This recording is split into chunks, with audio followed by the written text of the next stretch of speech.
Yep, I'm good, yep. We will call the meeting to order. This is the time and the place for the July 15, 2024 regular board meeting of the Marshtown Community School District. Welcome to all of you joining us here in person. Got a nice big crowd this evening. Bonnie, nice to see you back again. Welcome as well to anybody who might be tuning in on the live stream or watching this at a later date or time. We've got a few, it's been a month, so I'm a little rusty on the announcements, but I'll try to make my way through them. We've got a pink sign-up sheet there for anybody who wants to address the board during public comment time. Please understand, or you will be given 5 minutes to address the board. Please understand that Iowa law prohibits the discussion of specific employees of the district or their job performance. Also, in accordance with board policy, board members will not respond to comments so that we can comply with open meeting laws. And I forgot to introduce everybody here this evening. We've got board members to my left, Karina Hernandez, Maria Morales, and Leah Stanley. To my right, Zach Wall and Sarah Faltis. To my immediate left is Dr. Theron Schutte, our superintendent of schools. And to my right is Mr. Randy Denham, our board secretary, and I am Sean Heitman. Did I get all the announcements, Randy? Like riding a bike, you got it. Oh, thank you. Would y'all please join me in reading the mission statement of the Marshtown Community School District? We develop learners who have the knowledge, skills, and positive mindset to successfully pursue a meaningful future through personalized learning experiences. And would you all please stand as you're able and join in the Pledge of Allegiance? I pledge allegiance to the flag of the United States of America and to the republic for which it stands, one nation, under God, indivisible, with liberty and justice for all.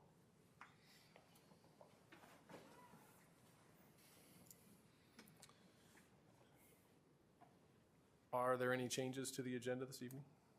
There are not. Then is there a motion to approve the agenda? So moved. Second. Faltis Morales. All in favor, say aye. Aye. Opposed, say no. Motion carries 6-0. And the first item up, we need to open the public hearing on the potential property exchange with the city of Marshalltown. Dr. Bob, are you writing to comment on the property exchange? No. Okay. Anybody who would like to comment on the potential property exchange? Randy, were there any written comments received? There were not. Then I will close the public hearing on the conveyance of real estate with the city of Marshalltown. You're doing the recognitions then? Mr. Isgrave is here. Brian is doing the recognitions.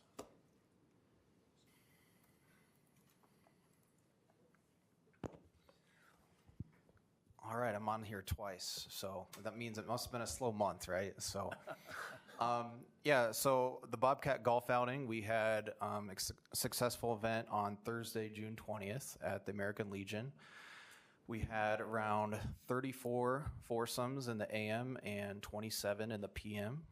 And after expenses, we raised close to $30,000 to go to the activity fund. So felt it was a successful event. I'd say the biggest stress was the weather because it rained a lot that night and into the morning, but it held off. And this is a hard one to reschedule. So thankfully, we were blessed with good weather. We had a great turnout. And I think it was overall a successful event. In terms of golf, we did adjust our morning time to earlier and our PM time to later to help with the turnover in between sessions. So it went a lot smoother. It went quicker. We had a lot of good compliments, I feel like. And want to thank the American Legion for having us, and of course all of our sponsors and participants who played. I think again we look forward to next year and to have another successful event. So I guess I'll leave it open to questions or comments. What do you usually typically use the money for that's fundraising? It's a good question. It goes to the activity athletic fund. It's not really for one major item, anything like that. It's for a lot of little items that we need to be able to operate. So just general equipment, things like that. We have a lot of sports that are non-revenue generating, so there's a lot of the funds will go towards those as well. Having participated in the previous 8, under 3, you're the third athletic director or activities director during that time. By far, the best run tournament that we've had, and I really think your adjustment on the times made a huge difference, and I think also the help at the Legion was better than what we've had in the past too. So Sure. Yeah, thank you. And a lot of class of 81 representation, as always, right? So. you can always count on those guys. Yep, absolutely. And gals. So it was a really good time. And then, yeah, we also had baseball that night. So I mean, like Mrs. Wyatt covered for the baseball game or baseball softball game that night, and then we had teams out there on the course helping. With the dance team is a huge help in serving food, and the cheerleaders and the boys basketball team, boys soccer team were all some teams that were voluntold to help this year. And we also have the Bobcat golfers out there on the course as well. So it's a lot of coaches and student athletes that are out there representing. I guess the next, like I said, I'm on here twice. So Butch, I'll have you come up here. No? Okay. You can stay back there. He's coming. I made a few notes here too, just to make sure I get it all. You can sit. That's all right, or whatever you want. Sitting's fine. So I'm sure most of you know Butch Bear here. He is our longtime PA announcer for Bobcat Athletics, and we recognized him last week at a baseball game. He has been the announcer for 40 plus years, right, for Bobcat Athletics, and then also a announcer for state tournament baseball for 32 plus years. So one thing that I think that really, well, there's many things that set Butch apart, but it's his passion, his attention to detail, his professionalism. I mean, he's a professional. There's no doubt about it. And our student athletes strive to get their name called by this guy. And it's a big deal to hear Butch call your name. And he's helped with baseball, football, volleyball, and track are usually what he does. But he's also helped at wrestling and pretty much anything else. Homecoming coronation. I mean, wherever he's needed, he's filled in. So we just felt it was a really good time to recognize him for all of his service to the district. Can't do it without our great volunteers such as Butch. And we have a sub-state baseball final tomorrow night at our baseball diamond, and it'll be a packed house, and Butch will be on the mic again. So we look forward to having Butch for as long as he's willing to announce for us, and we just can't thank him enough. We got him a nice plaque last week, and I announced his recognition. I told him it's a lot of pressure to announce an announcer. I've done senior nights, I've done starting lineups for soccer, but to introduce Butch, like, man, that's a lot of pressure. I mean, I really got to get this right. So hopefully I lived up to his standard a little bit. We'll see. But Butch, do you have any words to say? I know I didn't tell you you had to speak, but if you had anything to say to the board. Well, first of all, this was totally unexpected, and I feel much more comfortable back where people can't see me necessarily. So it was very unexpected. You have no idea how many people have come up to me and said, "Are you retiring? You're done?" No, I'm still going to hang in there for a little while longer. But I would tell you this, that I have to thank the school system for allowing me to do what I have enjoyed for so many years. I have gained so much more than what anyone could have given me just by doing this. I have had the opportunity to have the best seat in the house, to watch some of the finest athletes, not only in Marshalltown, but in the entire state. I mean, to be able to announce the names of kids that later on I read that they went to the Major League Baseball, NBA, gone on to college and become phenomenal people within the communities that they either moved to, came from, or still live here in Marshalltown. So this whole thing, which started in 1976, was the first time that I started volunteering in running the scoreboard at the Bobcat basketball games for George Funk. I have gained so much more than what could ever possibly be given to me. And like I told Ryan and coaches the other night, having those ball players come up, stand in line, shake my hand, some give me a hug, introduce themselves, that was worth so much more than any gift that I could have gotten. And I just want to thank the school system for allowing me to do what I do simply because I enjoy it. I mean, I have never had a bad night on the mic. Now, I may have made mistakes, but I've never had a bad night on the mic because I love doing what I'm doing so much. And I want to thank you very much for allowing me to continue to do this. Thank you.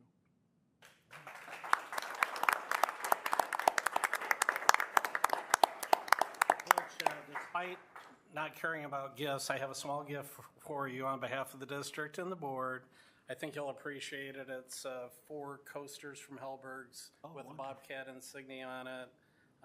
We're blessed to have you with us for 40 years, and we hope another 40. So Okay. Thank you.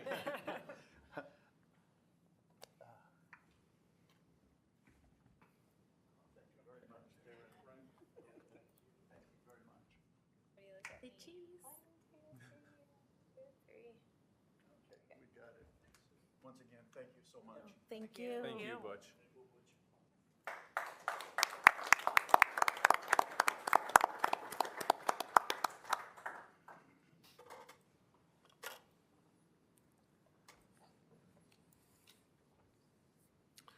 Okay, we'll move on to the consent agenda. Is that?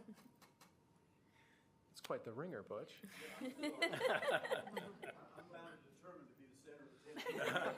Well, as long as you've taken our attention again, I just want to say, having been to athletic events at a lot of different places, I thoroughly appreciate the way you take the time to pronounce every kid's name correctly. I've been to a lot of places and heard a lot of names said wrong. And it rubs me the wrong way as a parent, and I know it rubs the kids the wrong way. So I do truly appreciate the time that you take to get names right. If I could make one quick comment about that. I was announcing the Marshalltown, Des Moines Valley baseball game one evening, and a young man's name came up, and I have not gone down and spoken to the coaches about names. This is what precipitated that, to make sure I get the names correct. And his name was spelled Luisleon. I just naturally pronounced it as Luis Leon. Okay, I made that announcement, and from the Valley stands came a little girl, probably in about 5th or 6th grade. She came rolling up the stands all the way up to me, put her hands down on the desk, looked me in the face and said, "His name is Luis Leon, get it right." I said, okay, and from that day forward, I made sure I went to the coaches and got their names correct. I mean, it doesn't take much effort, but it is extremely appreciated. So, thank you. Thank Okay, now we can move to the consent agenda. We've got minutes from the June 17th regular board meeting. Jackie, any items to note in personnel? Okay. We've got a number of interagency agreements and contracts. An agreement with Instructure for for Canvas LMS Strategic Consulting and Training, a 28E agreement to continue to participate in the Central Buying Consortium, a quote from Sourcewell for TVs for the CTE rooms, a 24-25 partnership proposal with Junior Achievement of Central Iowa, a contract renewal with Anderson Erickson Dairy for the 24-25 school year, a quote from Riverside Technologies for network switches for the Tornado Safe Room and for the CTE project, an agreement between Community Support Advocates and the Marshtown Community School District to provide licensure supervision and clinical supervision for the school-based therapists. And then 4 change orders for the CTE project. Questions about any of those items?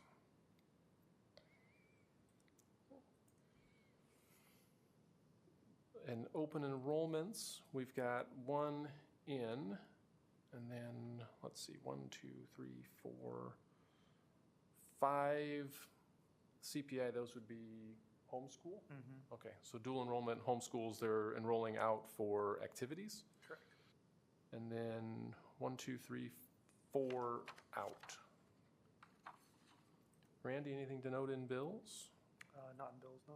Do you have something to note in the financial Just report? that they're preliminary, as we are now entering fiscal year-end season, so those numbers will adjust over the next 2 months as we close out the fiscal year 24 books.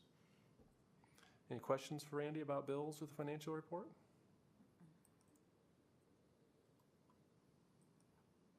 We do have a very large grant award in gifts, grants, and bequests. Darren, can you? Yeah, the Department of Education for Iowa put forward a competitive grant process to help support summer school reading, and so Shauna applied for that, and we received $100,000 to help support our summer school program this year. Okay. And we've got a research project. Jennifer, you want to come up and tell us a little bit about it?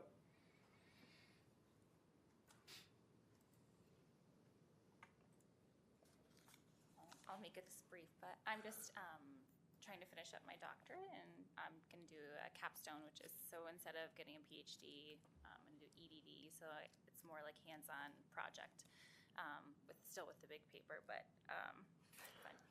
But anyway, so my focus is going to be on math with teachers and their confidence level and personal knowledge about math and how numbers work together, being able to like conceptually understand numbers, how to build numbers, because I had a lot of other ideas in mind for different projects, but I thought with the direction that our district is going and all of our goals with our new math curriculum and with the newly updated math standards with those levels of rigor involved, that this would be a perfect opportunity for me to get in there and really make sure that that teachers are feeling really confident and supported.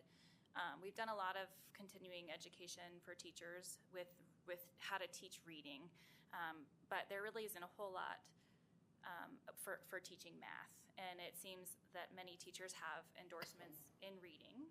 If you ask most elementary teachers, it's going to be reading endorsements, not a ton in math. And a lot of times when you ask teachers about their confidence level in math, it's not quite as high as with reading.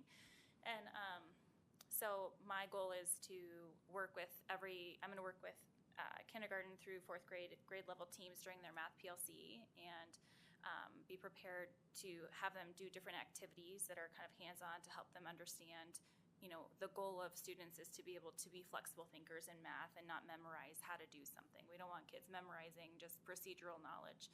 We want them to be able to take and understand how numbers work together so they can take that knowledge and make sense of it to then apply it to other mathematical concepts. And so the goal of my project is basically to increase teacher confidence and their personal knowledge and confidence in teaching students how to learn math, and then just couple that right along along with the learning of the updated standards, and the new curriculum really supports all of the updated standards and levels of rigor, so I think it will just hopefully lend itself really well. So that's all. Any questions? No.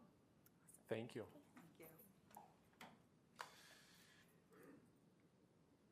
Is there a motion to approve the consent agenda? So moved. Second. Stanley Faltis, all in favor, say aye. Aye. Opposed, say no. Motion carries 6-0. So we're bringing back before you the proposed legislative. Oh, hang on, because Dr. Bob, you signed up on the pink sign-up sheet, Oh, he's presenting Oh. on that. but you're part of the presentation for that, are you not? Yes. Okay, Yeah. so you don't want to speak at public comment? No, I'm sorry, Okay, no, we're fine. Okay, now you can, Yeah, so we're bringing back, I think for the third time now, proposed legislative priorities for the 2025 legislative session. The first three of the four priorities for which we then submit to the Iowa Association of School Boards. They receive those from all the districts across state to determine their platform. The top three were youth mental health, teacher recruitment and licensure, and preschool funding, particularly seeking full-day funding for four-year-old preschool. As you remember, we had a number of, we voted on it, and then both the board and the district cabinet, and we had like a five-way tie or four-way tie for the fourth. So we just voted on the fourth, and overwhelmingly, the result was supplemental state aid, which oftentimes is number one for us on there. I think this past year was a perfect example of, and this happens every 10 to 12 years or so, when the state winds up having to right-size beginning teacher pay, which they've done a few times in the past, or right-size beginning teacher pay and 10 or 12-year veteran pay. That's kind of an indication that they haven't kept pace with it in the past. And, we've had record low increases, I'd say, for the past 15 years now. There's been other programs which have been supported with additional funding, but at the cost of increasing teacher pay. This always is going to be on the forefront, I think. And, something that was very disappointing with the teacher pay increase, which is a really good thing for beginning teachers to help us with recruitment and for the 12-year veterans, was there was actually funding in there also to balance out all of the other teachers that don't fall within those two buckets, and that got stripped out in the 12th hour before it got approved. So districts, large and small, had to figure out, okay, if we increase beginning pay to this and make sure our 12-year veterans at this, how do we make it feel and look right with everybody else in the organization? So anyway, I feel really good about the process that we use to come up with these, and with board approval, we'll then plan to have some discussions with our local legislators on these as we get closer to the legislative session. questions, comments? Then is there a motion to approve the 24-25 MCSD legislative priorities as presented? Second. Morales Hernandez, all in favor, say aye. Aye. Opposed, say no. Motion carries 6-0. I do want to say, I really like the process we used this year to go through and have those conversations.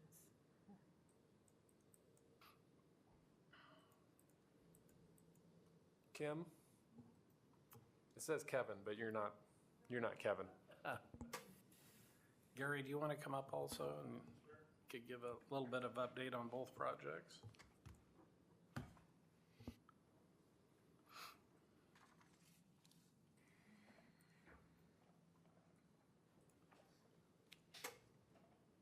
Want me to go Yeah, I'll let first? you or- go first, yeah. Okay, on the safe room, if you happen to go by, you would see that they're starting to put the metal roof on. And it matches up very well with the ticket booth, which was our original intent, as well as the precast. Looks like it matches up pretty well with the ticket booth. So things seem to be on schedule as far as we've been told. The parts of the inside have been painted, but they still have a lot of finish work left. They have to do a lot of the flooring, and the cabinetry has to be put in yet. But overall, it seems to be going really well. So if you have any questions. Yeah, I think the substantial completion date from when we originally bid that out is October, but Larson is working very hard to try to time out that project along with the CT project prior to school start. So we're hoping that they can stay on path with that, and it's largely going to be probably determined by if they can continue to have the separate work crews moving forward on those two projects versus having to pull some off of the tornado safe room to, for example, make sure the CTE room gets done on time. But right now it's looking really good. Yep. Okay. All right, a brief update on the CTE project. So right now, on the lower level in the shops, they just did the epoxy flake flooring. So they'll only have the flakes down, they'll have to do the top coating on that, but it really makes the room look a lot different from what it used to be, and they're painted in there too, and the new lights make it a lot brighter in the shop spaces.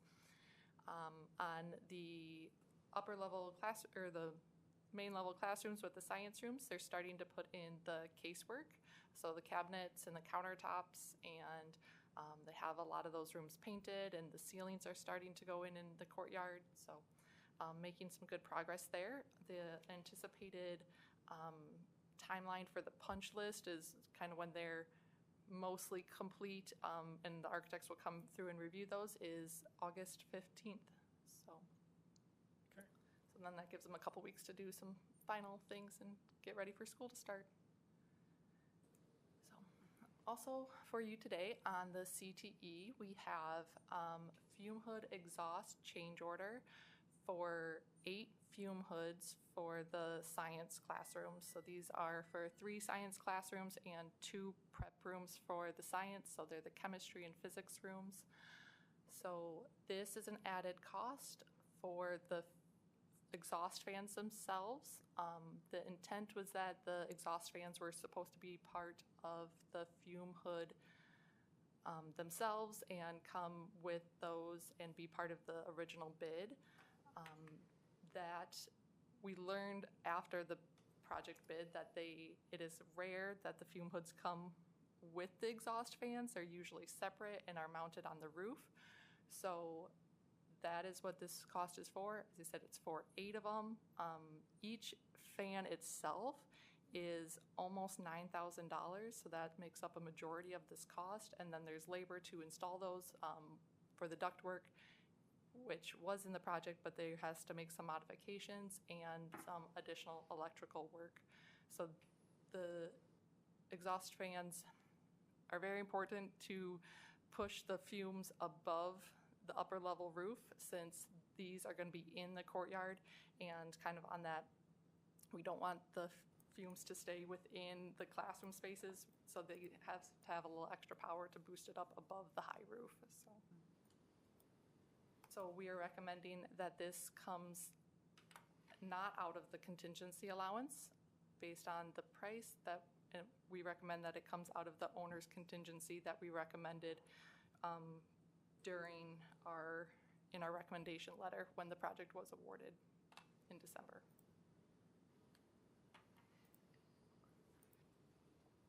Questions?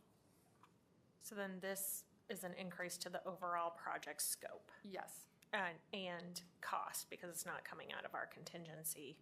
yes, it's not built into the contract amount. Yep.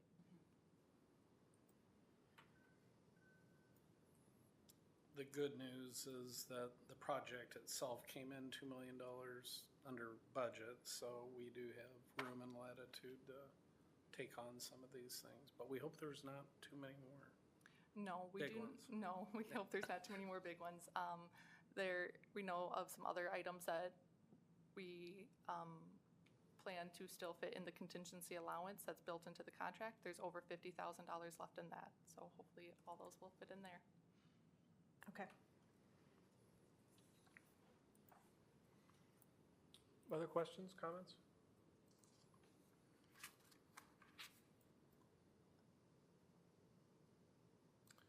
If not, is there a motion to approve change order number 14 for the Career and Technical Education Edition in the amount of $126,917 as presented? So moved.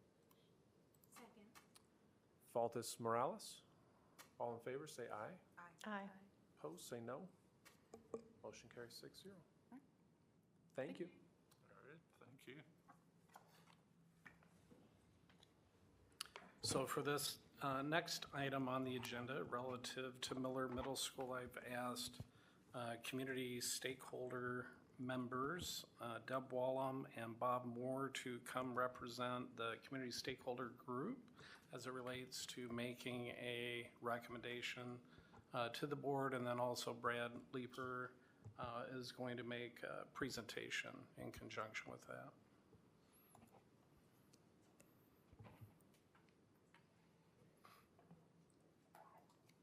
And Pete Perez is here too, to answer any questions.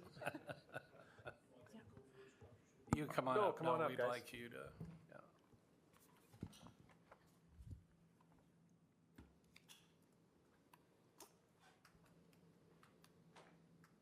Deb, if you'd like to begin. Good evening, everyone, and thank you for giving us the opportunity to speak this evening. I'm going to introduce myself first and then let Bob, and then I'll make the formal recommendation. So my name is Deb Wallum, and while I am not a graduate of MHS, I have lived in our community for over 40 years. And I did coach cheerleading at the high school for 6 years. Our 2 children attended the school in this school district, and I've also been involved in local health care for most of my career, which has given me the opportunity to work with different individuals and groups in the school system, both the Marshalltown School District and the Iowa Valley Continuing Education.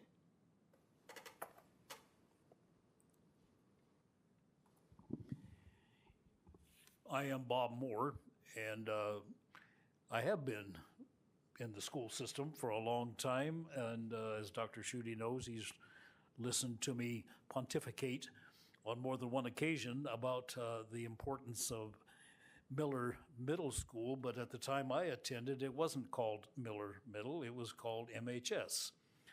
And if you ever have an occasion to look at the 1959 yearbook, on the cover, you'll see a very skinny kid holding the door open for Margaret Meshler, who was entering the building, and that was yours truly in the 1959 yearbook.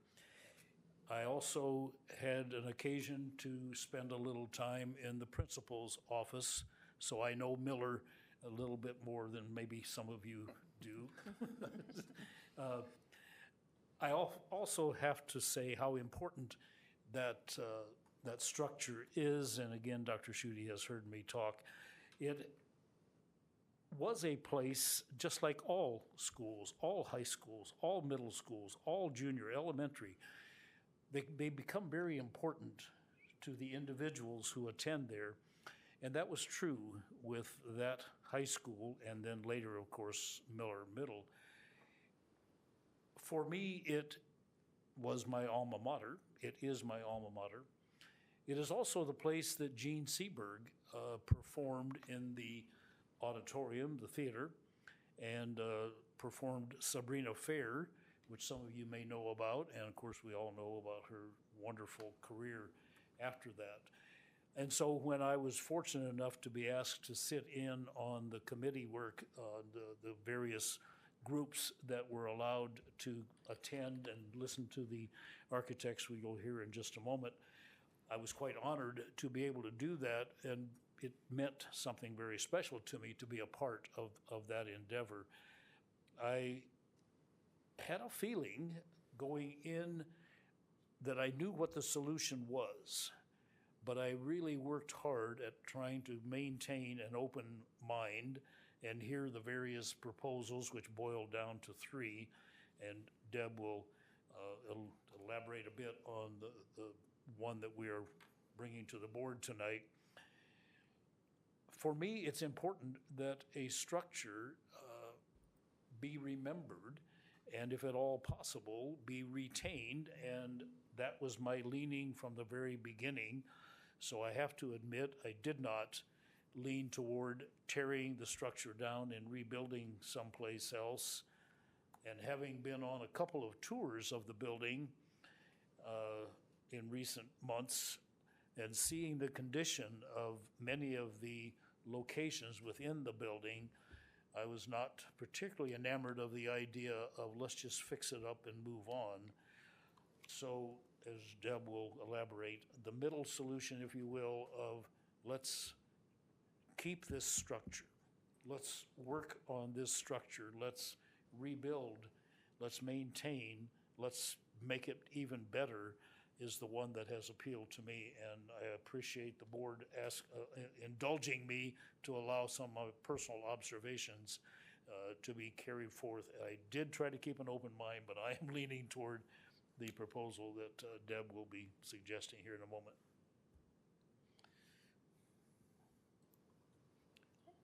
Ready when you are.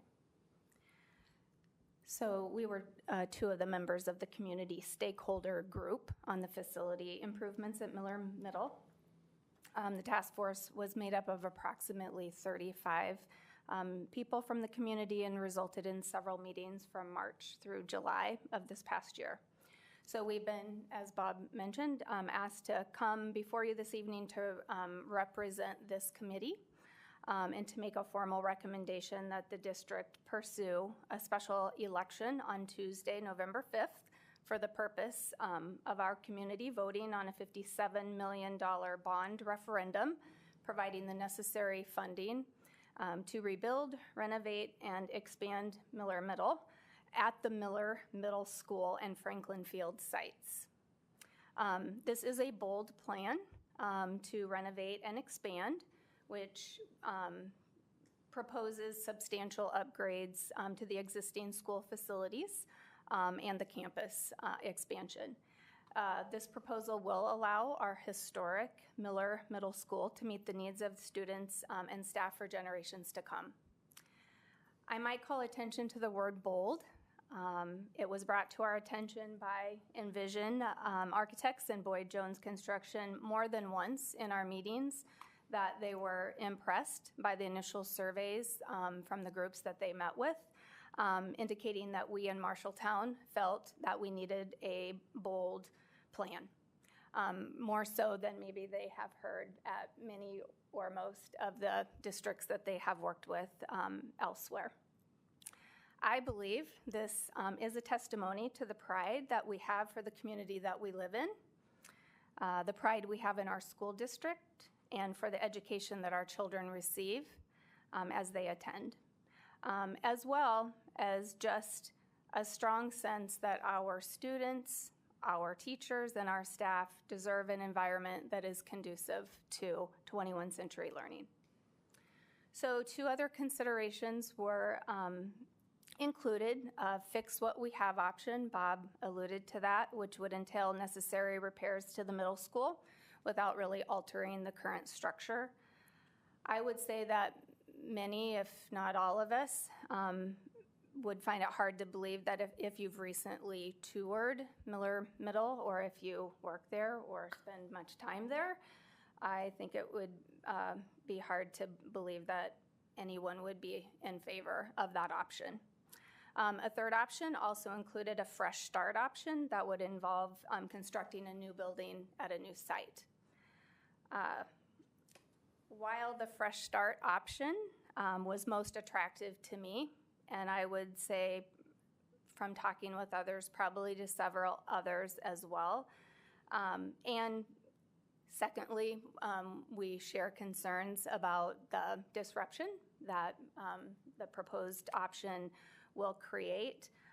We also believe the community will find it hard to support the Fresh Start option, knowing there would be potential for a relocation to the south end of Marshalltown, and possibly fearing the abandonment of the building.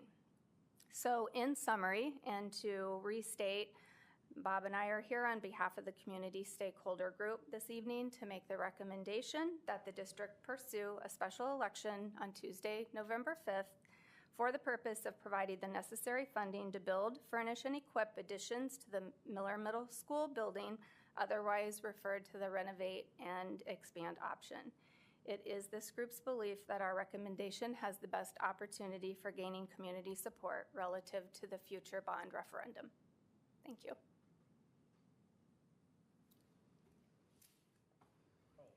We have the presentation.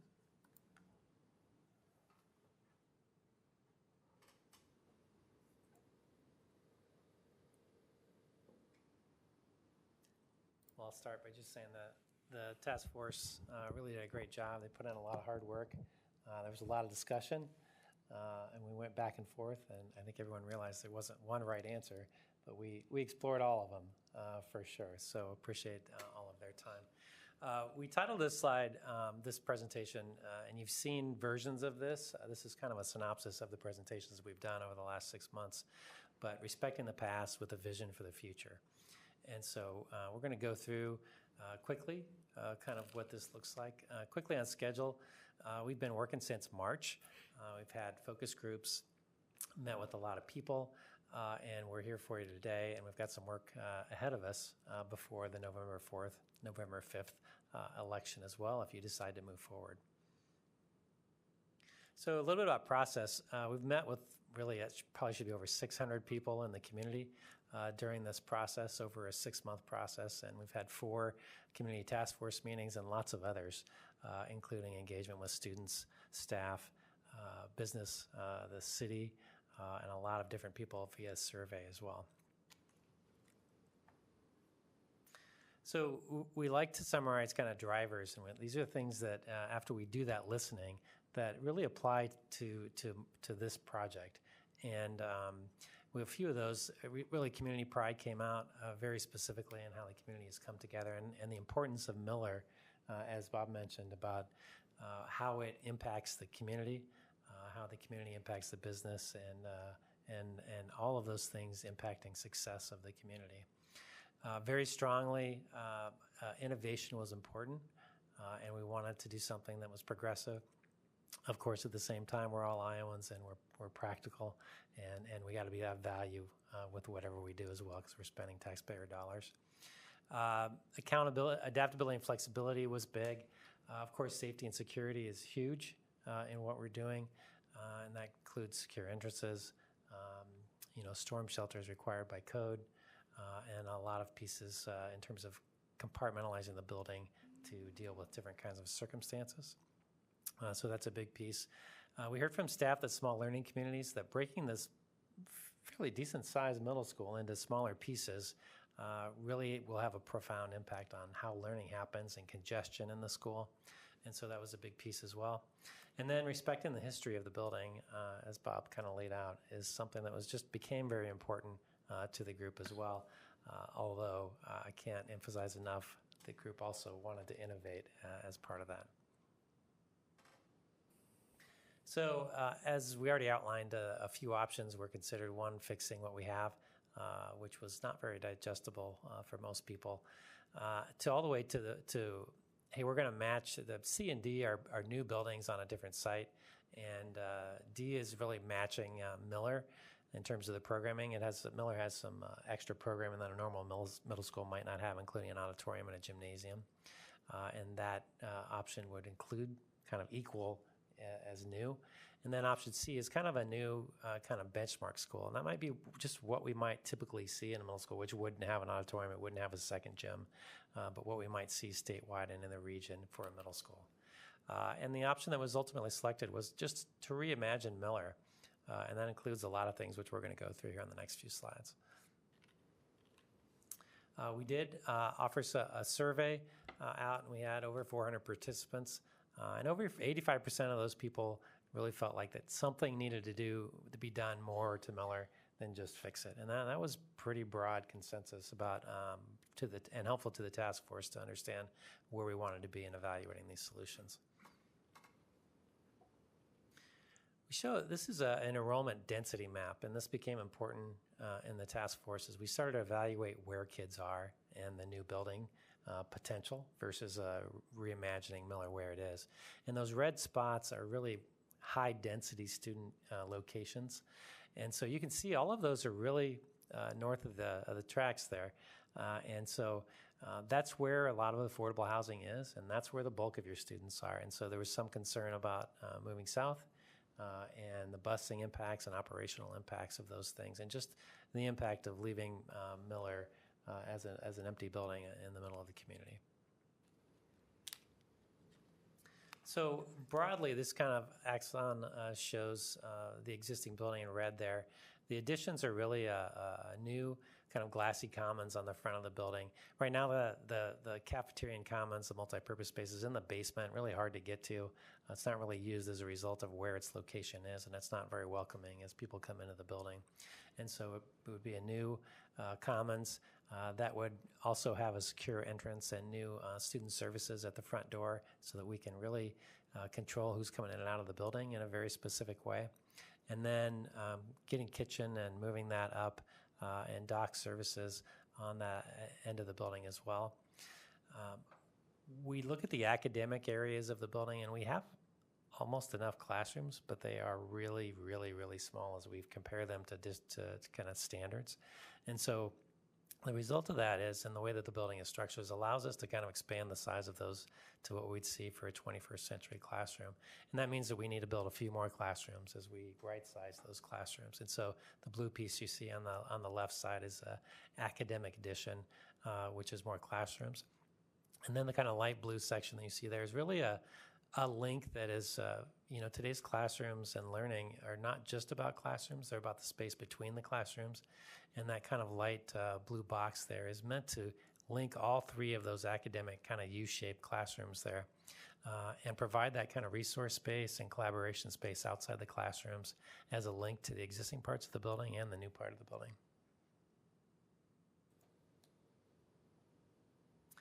Okay, so this is just the first floor plan. You can see on the right side the new commons, kitchen on the top, new student services entrance on the south end of the east side of the building. And then you can see the academic wing on the lower left side, which houses additional classrooms in that resource area I mentioned. And you can start to see how those link back to the existing sections of the building. And then I forgot to mention, but we have a new gymnasium space. The music space is really subpar. Performance spaces in the basement. There's a column in the middle of those rooms, making it less than desirable for teaching. We're going to move those up to the old gym and make an addition on the north side of the building to replace that court space. And then just very quickly, the upper level really is about the classroom. It's a repeat of what is below, and it's stacked up and down. If we go to the lower level, very similar. You can start to see the gym on the north side of the building, which is an extension of the existing gym, and then we start to resize those classrooms. We're also doing some work at Franklin Field, which is new bleachers, press box, turf field, new track surface. We have new lighting in that option as well. So that's really part of this campus, and it's a little off to the side, and a couple blocks away, but that's certainly an extension of Miller.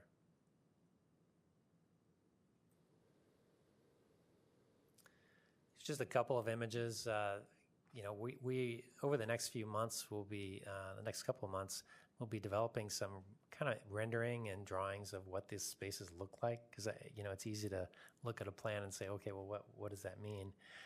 We'll be doing that over the next month. People want to know what they're voting for, and we're just very, very. This is really master planning, And so we're going to start getting into some design work, and we'll have some pretty pictures to show you here in the next month or two about what these reimagining Miller looks like moving forward. But respecting the history of the front of the building is important, and that upper right image is meant to kind of be some precedent that might be similar, where we expose the existing face of the building so that it's viewed from inside and out, and we respect that history. And we have some outdoor spaces created as well. Thank you, Brad. So along with all of these wonderful ideas and the options that Deb and Bob talked about, there's also kind of the logistics of this, right? How do we start to think about implementing the plan? And what you'll see here is an initial impression that still requires a lot of input from a lot of stakeholders, specifically the folks that live in the building every day. Right, we want to make sure we understand the operation. We want to make sure we understand how students move, and we certainly want to understand how the community uses these spaces after hours and on weekends.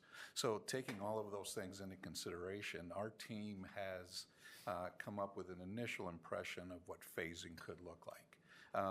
With a reimagining Miller in its current location, we have to be very sensitive to how we displace for the sake of improving some of the learning environments and the accessory spaces that go along with that.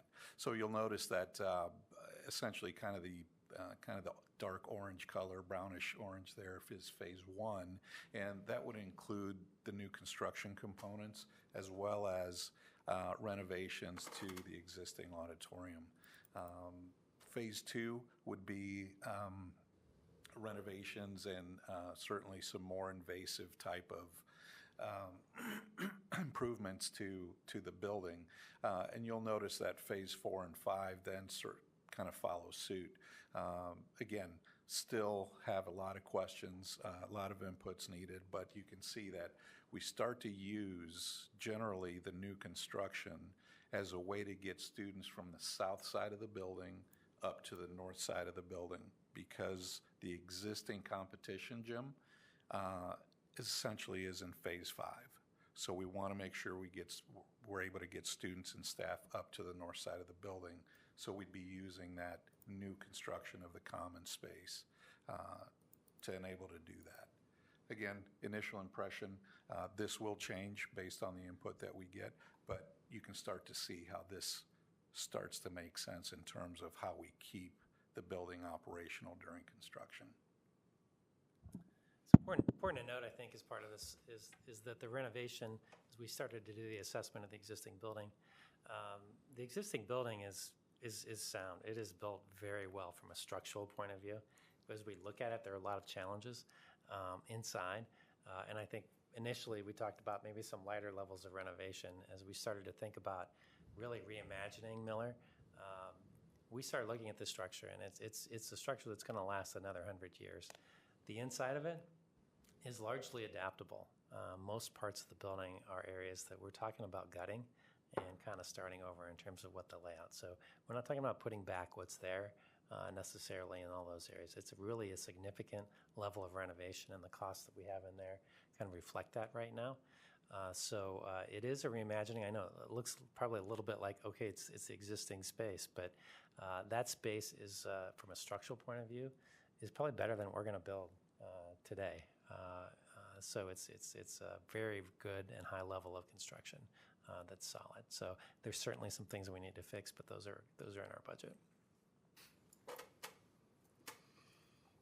Okay, so this is just a quick slide about we're judging the options and priorities against those drivers that we had, and the Reimagine Miller largely achieves all those of a new building. We're going to have some disruption, and Pete is working hard on the phasing to kind of make sure that is as less as we can have. And then there's some athletic kind of locker rooms that just given their existing location are not quite as good as a new building, but I think we're looking at options to kind of mitigate that as well, so that we feel like that one can be mitigated. And we just have to be careful about the phasing process as we move forward.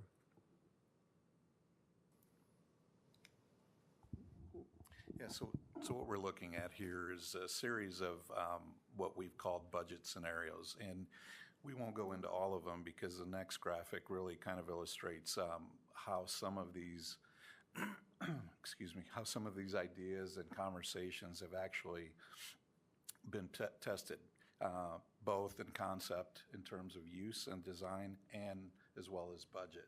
What makes sense? And I think if you look at the very top just very quickly, you'll see that the fix what we have essentially, as Bob mentioned, essentially you're just repairing what you have, but you're not transforming the building for 21st century learning and a building that's going to last in that space for the next 50 to 60 years. So we knew right away that that wasn't a viable option based on what we heard from the various stakeholder groups. Essentially, though, this shows you how we vetted and tested the various cost options. And really the next diagram is the one that we want to focus on because that one summarizes this activity. Yeah, I'll go over this quickly because I think all of you understand it, but for the public's sake, this is an architect's lesson in public financing for school projects. Piper Sandler will do a much more detailed job, but they'll be here for 2 hours, so I'm going to give you the summary. So PEPL, we all know, can be used for mostly maintenance projects, buses, technology, some of those kinds of things. You guys have that in place, and you're using those funds largely for taking care of what you've got moving forward. Sales tax and revenue bonds is about $48 million in that fund for potential use, and then about $57 million for general obligation bonds, which is up to the $2.70 per thousand. And so that's an option that requires a 60% plus one vote from the public, which is what we're going out for. And then the last option really is to go up to $4.05 per thousand. And I think as we started talking about the task force, about the viability of that, I think everyone just felt like that's just too big of an ask as we move forward. And so the more conservative approach is to go in at the $2.70 kind of level.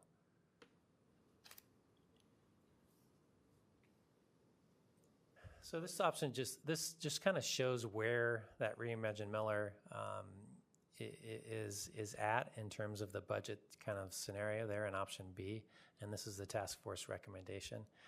You can see it is more than the new benchmark school, but that's not an apples to apples comparison. So we're missing, we would not have a new second gym in that option of the new benchmark school, and we would not have an auditorium as well. So those are the reasons those are driving those up, and so don't take those as an apples to apples comparison. So budget, let's quickly go over this. $95 to $105 million is the current estimate by Board Jones. It's not quite half and half using the $2.70 debt service and SAVE funding. So you can see the numbers there. So what does that mean to people? A monthly impact of this, if you had a 200,000, and we will have a calculator on the website, so people can go in and calculate their own. There's a lot of misconception about kind of value, and we'll talk about that in one of the future slides here. But for a $200,000 home, it means about $9.37 a month additional tax to take care of Miller and Reimagine it. For a commercial property of $500,000, it's about $41 a month, and the ag is about 17 cents an acre based on 2168 assessed value. So again, we'll have some more specific information attached to the website if people want to put their specific numbers in. Tax rate history, the future levy rate as we look at it will actually be below the 16-year average of the school district, and that goes up and down every year a little bit, and the district decides kind of where that is, but that puts us slightly below the average, just to give people some context. Just a quick lesson on not everyone pays the same taxes. So this slide just shows kind of that you have your market value, and then there's lots of things that reduce. That's not the same as taxable value. And taxable value is actually much less depending on which kind of property you have. And so if you had your market value as residential, your taxes would actually be about 46% of that number. of the market value as in terms of the taxable value. So when people are looking at their 270, they can't just take their market value and take it times 270. It's not that simple. If you have an ag building, it's about 72%. If you have commercial building, it's about 90%. And if you have ag land, it's actually about 10%. So it's good to have some ag land if you want some. All right, so last slide, just some next steps. Really approving the ballot language for the GEO bond. We would immediately begin to collect some petition signatures. We need about 25% of the last school bond election, a school board election. We need to submit those signatures, and Randy doesn't want to do this 2 days before the August meeting, I'm sure, but that's the minimum time frame.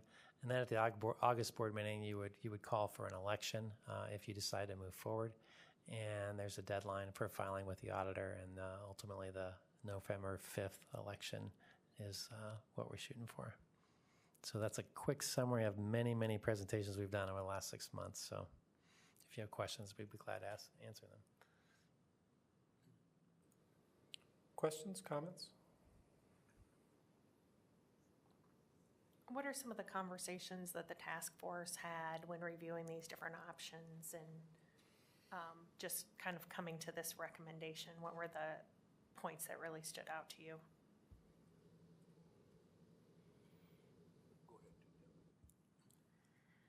Well, I think there, were lots of conversations about, what I already might have mentioned with a lot of people really wanting to build new. And so just the pros and cons, of that, and then the pros and cons of the reimagine. I think a lot of conversation about the one slide that Brad showed about, which each of the options, what needs it met. A lot of conversation about all of the needs. I alluded to those of us and what I would consider small group of community people who did the walkthrough of Miller. Just, I think that a lot of conversation about, I think most of us were pretty shocked by the state of the school and the space that the students and the teachers are in. Something that occurred to me as we were having our meetings and then leaving and then talking and then coming back is that there was a ripple effect that was taking place. I know my wife is back here behind us, behind me, Linda, and I often talked about it at home. And we live next door to a gentleman who is at the is in the school system. And he, in turn, was talking about the conversations that he was having with other teachers and how that ripple effect was taking place among those folks. So I think there was rippling that was taking place. I wanted to mention something else that is not exactly addressing your question, Leah, but something happened at the end of the spring semester I teach at the community college, which, by the way, Miller has a very, very important role to play in the community college historically as well, because we housed it out there for a while. At the end of the spring semester, I was noticing, as a lot of us are these days, the attendance was poor. Could be my teaching. I noticed also that there didn't seem to be much enthusiasm among the students. Strike two. I also noticed that my stories by teaching just was not resonating. So I teach psychology, so I thought this would be an appropriate time to talk a little psychology, and I expressed myself as my personal observations of what was going on. And the students reluctantly, slowly started raising their hands. And what I want to share with this group, because I'm sharing it with everyone, there was a young lady who actually, I've been doing this a while, she's the granddaughter of somebody I taught back in the early 90s. And she said during COVID, now she would have been, her age presently would have put her at about age 15 or 16, maybe just a little bit older than the Miller kids. She said something happened during COVID that has been really hard to recover. She said we lost a place to hang. And she elaborated, it was more than just a physical place. They lost the ability to hang as a peer group with their friends, with their relatives, with the school, with so many things that all of us have been talking about since 2020. And it really hit me as something very important for us to be thinking about as what we do in our community for young people. We do provide a place to hang. We can't hang in the mall, not in our town. We have to hang someplace, and I think a school is a place to hang. You folks here know that better than me. It's just such an important concept. So as I've thought more about it, and I talked with her later about it, and I talked to her grandmother, who I ran into here recently, I think we have an opportunity to holding on to Miller that has been here for 100 years, and that when I opened up the door for Margaret Mishler, I was standing in the new addition, which had been put in place 2 years prior. We have an opportunity, I think, to create a place to hang. And I don't want them hanging in some of the areas that I saw on the tours that we had with Miller. I don't want them hanging there. I want them hanging in a place that feels right, that feels good, that feels connected, and that addresses their learning needs, their social needs, their athletic needs, their performance needs. And I think this proposal can do that. I'll give some perspective because Pete and I do this all across the state at many different districts. And I think the thing that was unique to me as I went through the process is that the first task force meeting, I think everyone thought, we're going to renovate Miller. At the second task force meeting, I think everyone left thinking, we're going to build a new building. At the third task force meeting, we said, well, the location is really important and the history is really important. Can we have both? And of course, we went ahead and we went back and scratched our heads a little bit. And I think really just said that okay, then we have to take a different approach to the level of adaptation that the building is going to have. And I think that we've achieved that. I think it's kind of the best of both worlds. We are not talking about paint and cleaning up the existing building. We're talking about a transformational change of Miller. And I think if I had to say what stood out to me, it was that the committee really explored all the options in a very serious way. And I think ultimately came down to a solution that maybe we didn't all expect in the end, but one that's maybe felt right here.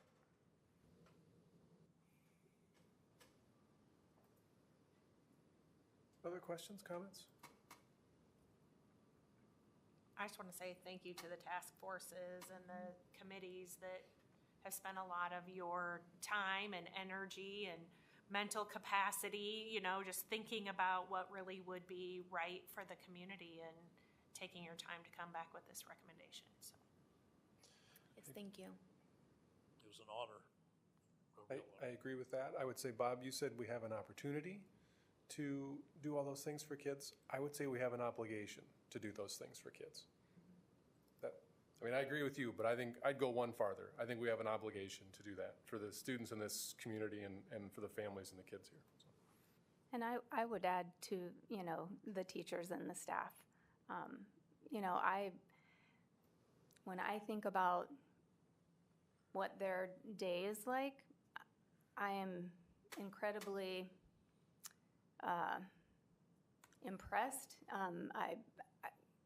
I think that what they do there every day in that environment is really commendable, and I think that we owe it to everyone. Anything else from anybody? Thank you all very much. Yes, Thank you. And I assume everybody else sitting back there came as support for you, so thank you to you guys as well.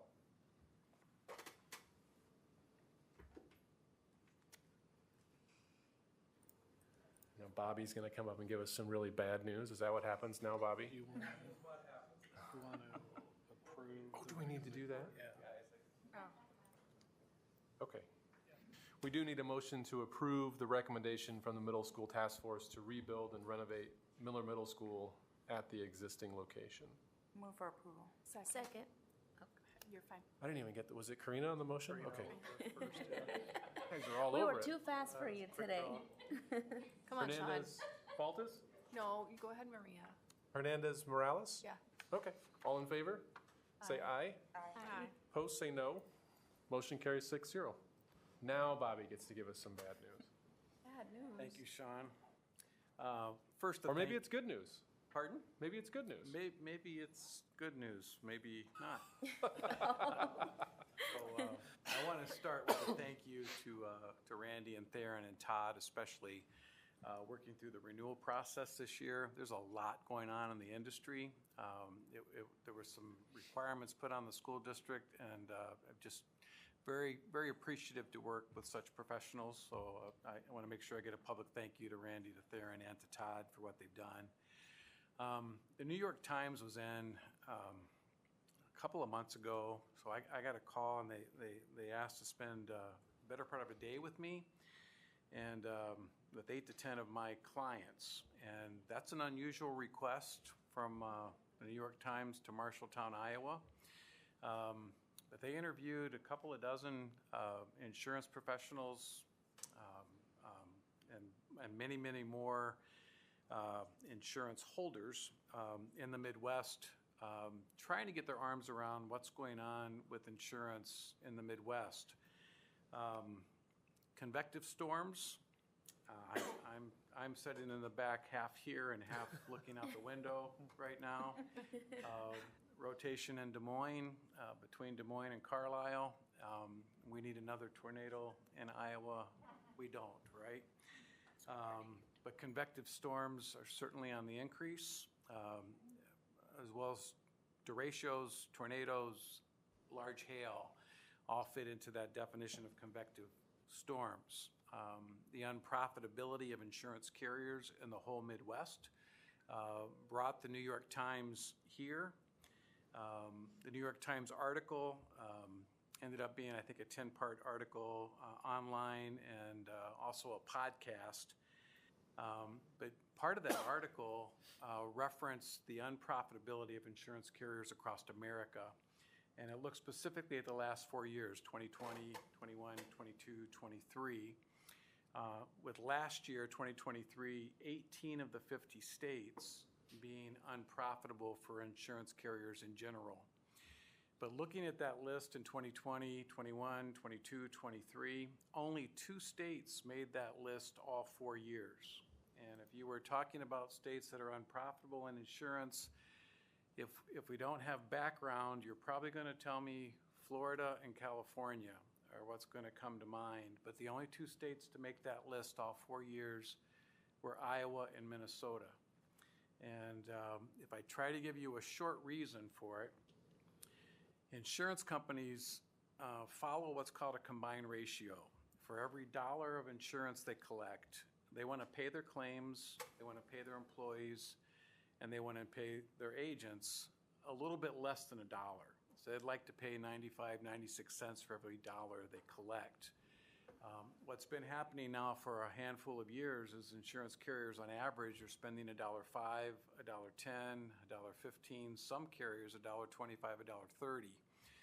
So they're unprofitable. What happens in that environment, what has to happen first is insurance carriers quit writing new business. And if you're spending more than $1 for every dollar you take in, the first thing you do is quit writing, because every time you write something, you lose more money. So I represent 18 carriers at my agency, only 5 of which right now will even quote a new homeowner for me. It's just where the market is right now. It's a different place. So insurance carriers are trying to get themselves back to profitability.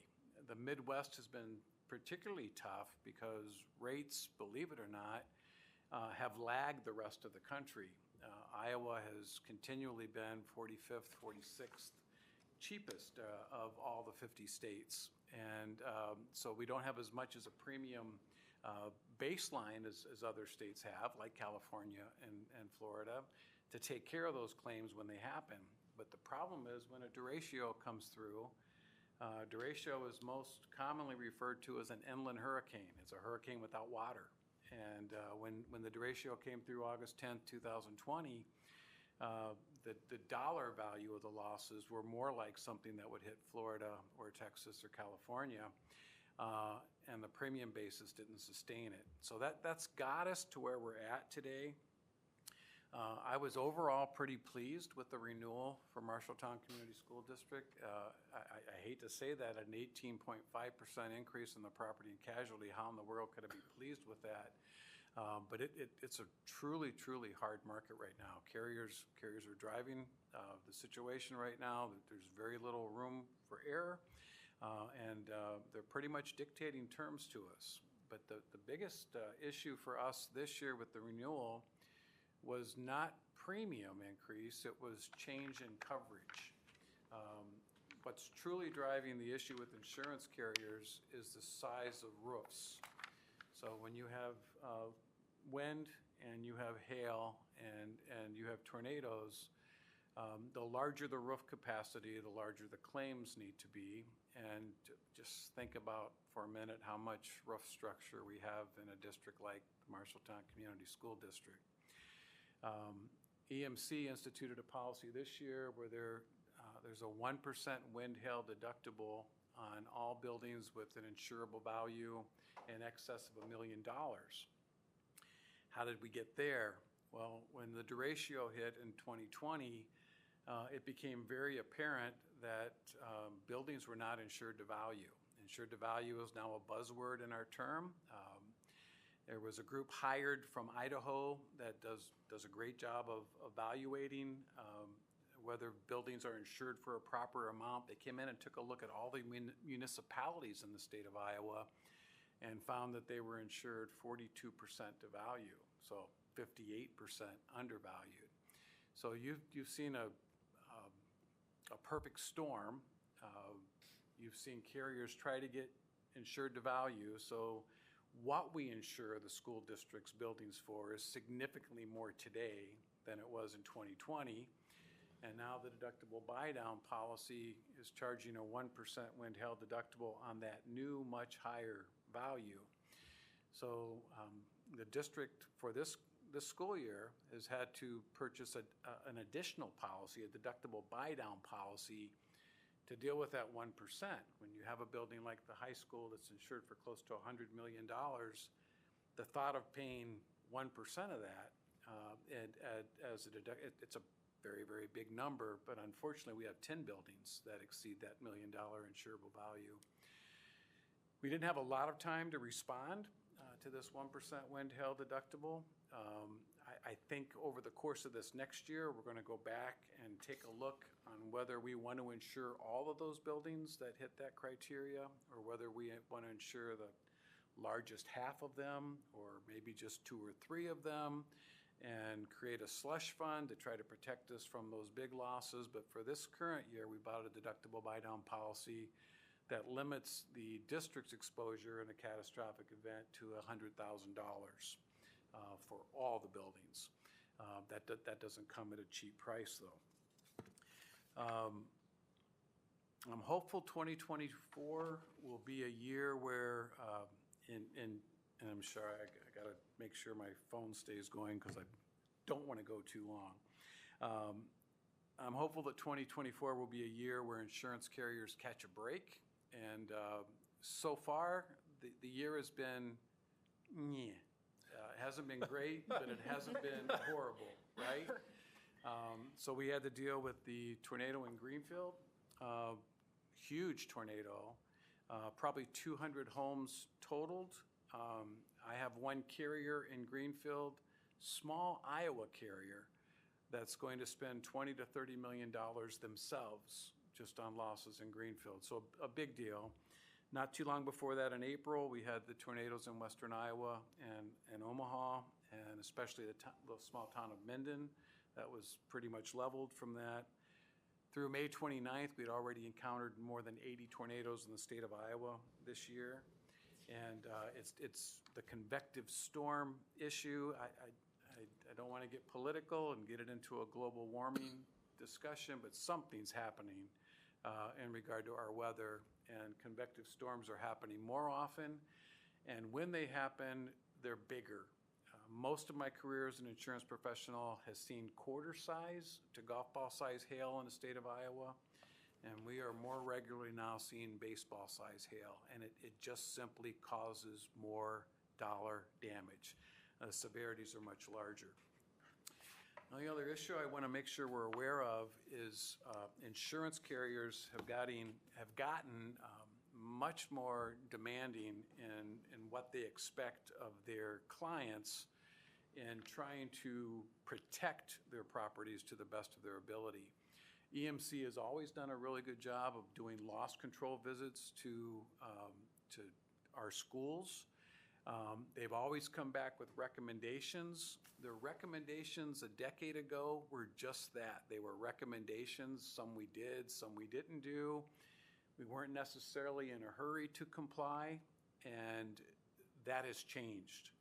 When EMC comes with a recommendation, especially in regard to roofs, I represent a half a dozen schools, and I'm communicating to each of them.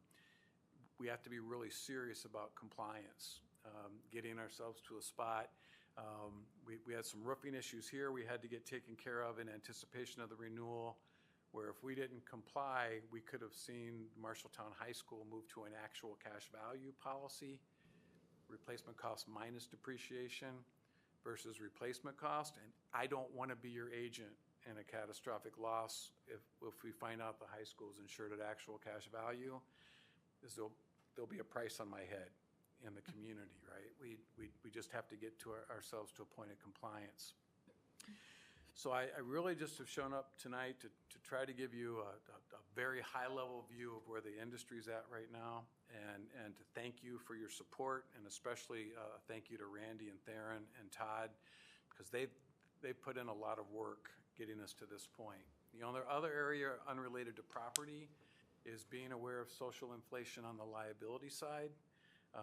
Jury awards, especially in the sexual harassment arena right now, have just exploded. 10 million is no longer a high reserve. They're just really, really, really big. All that's driving rate. So that's 12 minutes for me to give you a very rosy picture, and to pause for questions, and hoping I have an answer to your questions. So anyone, comment or a thought or a question?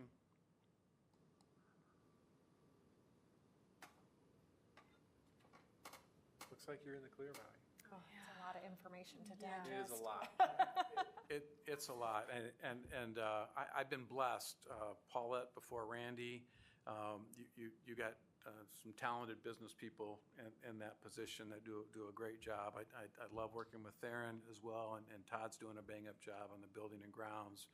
But it's just a tough deal right now. When Marshalltown, Iowa gets the attention of the New York Times, that should run a chill up your spine a little bit. That it's important enough for the New York Times to report on.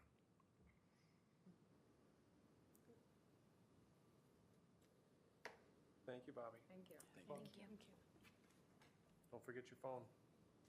Thank you. I want to come back. I don't want to have to answer your calls.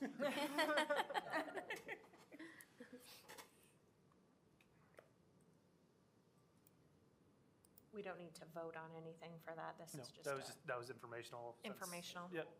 No, Okay. no, informational, since we haven't had Bobby here to give just kind of a high-level, quick 10-minute education. So. Thank you. Thank you. Thanks, Bobby.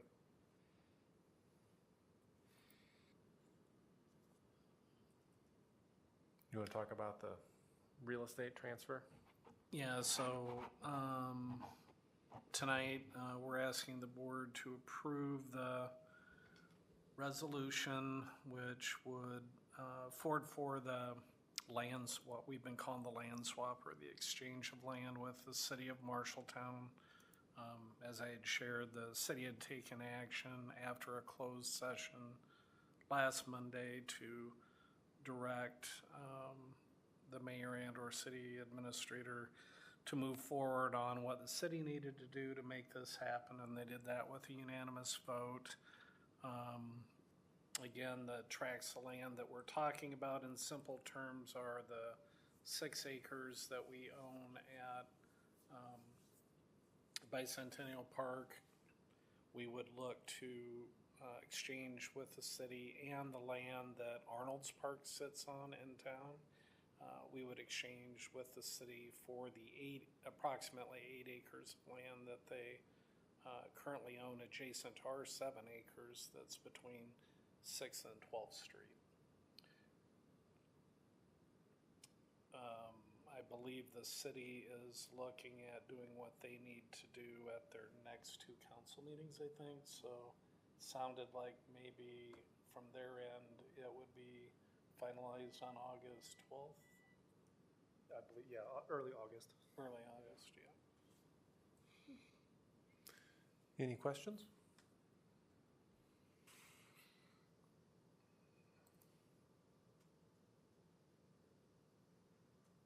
If not, is there a motion to approve the resolution for the conveyance of property between the district and the city of Marshalltown as presented? So moved. Second. Faltis Hernandez, all in favor, say aye. Aye. Opposed, say no. Motion carries 6-0. Randy. Yep, before you tonight is the contract amendment for Dr. Schutte.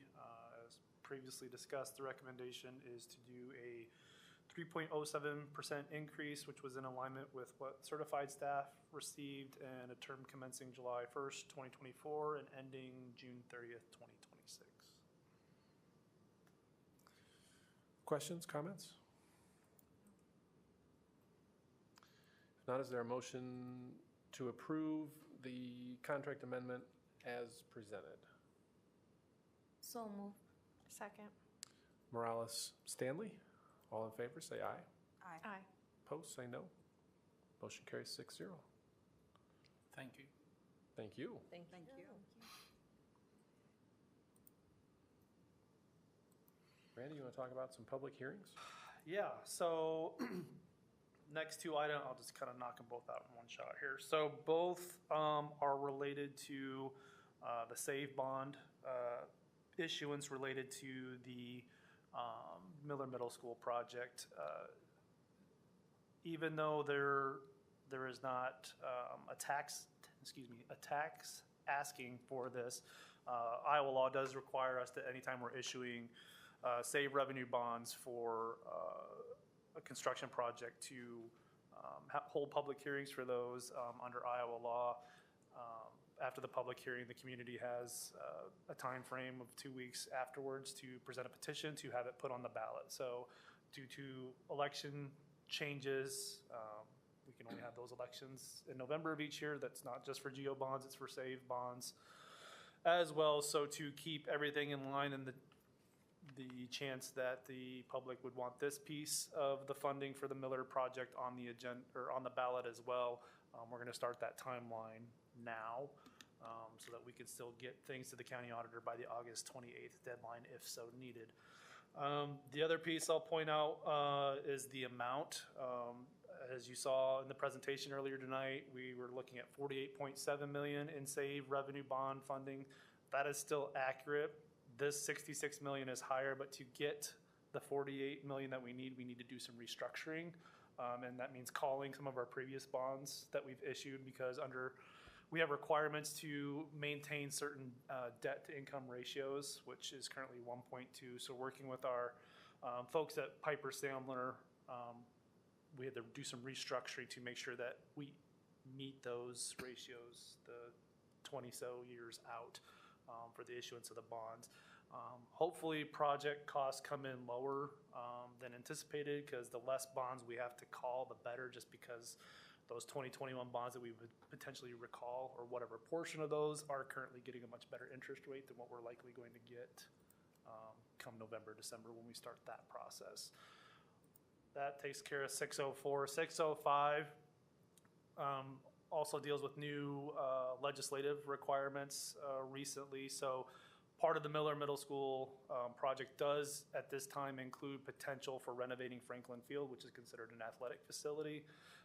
There is new guidance legislation about making sure that safety security requirements are met. A task force is still developing those guidelines. However, based off of preliminary guidance received from our attorneys, most of what's being outlined in that House file includes SROs, visitor management systems, a lot of things that we've already done and taken care of with our safety grant funds, as well as just initiatives that we were taking care of prior to the safety grant. So there is the potential that depending on what the task force comes out with later in the year, that piece of the project may have to be held off. But again, with the bond election timelines and constraints that we're working under, it's best to just get that process going now, and that way we have it there and it's taken care of and we're good if we need it. And then if we need to adjust later on, we can make those adjustments. So that is those two items in a nutshell. And so for both of those, we need to set public hearings. So the ask tonight is to set those public hearings for August 5th. Questions? I'm assuming before we trigger both of those or use those funding, we want to make sure the general obligation passed, correct, before we use those funds? Right, yeah, we won't start any like bond issuance until after the election, right? Okay. Yep, yeah, but again, to meet the requirements and the potential, if the public does petition this, to get it on the November election, we gotta hold the public hearings now. So while it's likely that we won't get petitioned, because I don't wanna jinx us, because we haven't been petitioned on the previous issuings, that doesn't mean that this one, considering the nature of the project, that it could be possible that we get petitioned for this. So we wanna make sure that we're dotting our i's, crossing our t's, and have everything in line so that we can get it on the November ballot if needed. So just to clarify, these aren't asking for any additional funds that the public has not already approved. These two are the way that we're using the funds that the public has already approved. Not necessarily. So these are for SAVE funds. So it's funding that we already get. It's the state sales tax that we already get from the state each year regardless. And then, yes, so I guess to your point, yes, we have, because we do have a revenue purpose statement that allows us to use those funds for these types of things. But yes, this would not be an additional tax asking of the public. It's revenue that we're already receiving from the district. Right, so we're just, due to new regulations, we have to share for large projects like this, how we're spending those. It's a transparency and just a legalese, yep. All right, thank you. Mm-hmm. Other questions?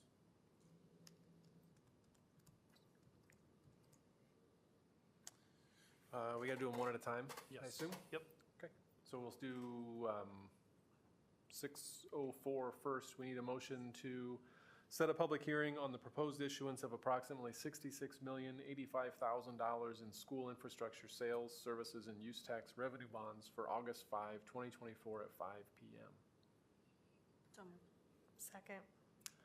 Faltus, Stanley, all in favor, say aye. Aye. Opposed, say no. Motion carries 6-0.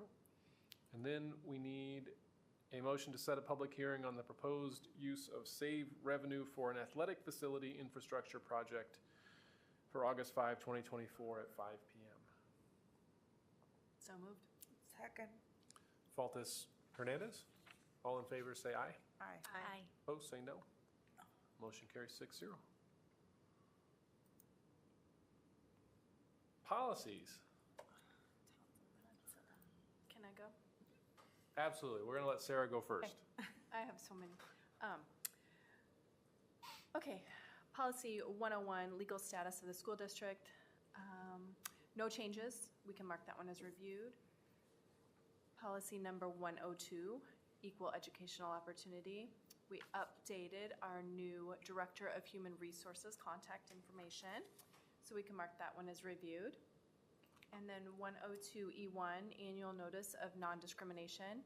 Again, we updated new Director of Human Resources contact information, and we can mark that one as reviewed. Any questions for Sarah? No. They'll all be marked as reviewed. Thank you. Thank you. What I would like to propose on the remaining plethora of policies is that since all of these changes are required by recent legislation, either through Title IX or through our state legislative process, that we treat these as a first reading and adopt them, because regardless, we have to, all of these took effect July 1st, so if we push off to a second reading, which nothing's going to change because the changes were all required by Are law. all legally required. Yep. We still have to abide by the law, whether our policy says that or not. So as much as I know that you would like them to come back again, I would recommend that we not do that. So the first 2, 4, 6, 7 are all related to changes in the law as it relates to Title IX. We've got 106.01, Title IX discrimination and harassment based on sex prohibited. 106.01E1, notice of non-discrimination. 106.01R1, education on Title IX purpose and requirements. 106.01R2, non-discrimination in pregnancy-related conditions. 106.01R3, responding to complaints of sex discrimination. 106.01R4, grievance procedure. And 106.01R5, informal resolution procedure. These are all new policies. They're not replacing anything, but they're new additional policies as a result of federal changes as it relates to Title IX. Is there training we need to do Jackie, do you want to speak to this a little bit? with regard to this? I just watched the videos on the For the ISB, IASB yeah. put out about all of these policy changes, so I have all of this fresh in my mind. It's a great question. So yes, we do have to provide some training for all of our staff regarding Title IX. I completed my training on June 24th regarding all of the new policies with Allers and Cooney. Is that correct? So it's a little daunting, this huge book of all of the regulations and the procedures that you have to follow and the outlines you have to proceed through, especially when it comes to potentially getting the informal resolution versus a formal whole investigation and et cetera, that grievance process. So yes, there is a training. I don't recall if it's required for board members. However, since we're going to do it with all staff, so include some board members to, so just that you're fully aware of all of the nuances of the new regulations. And there is currently a lawsuit for part of that. So there's a portion, I'm not sure if that was in the video, there's a portion that that we were instructed to like, just go ahead and put it, but just sit on it.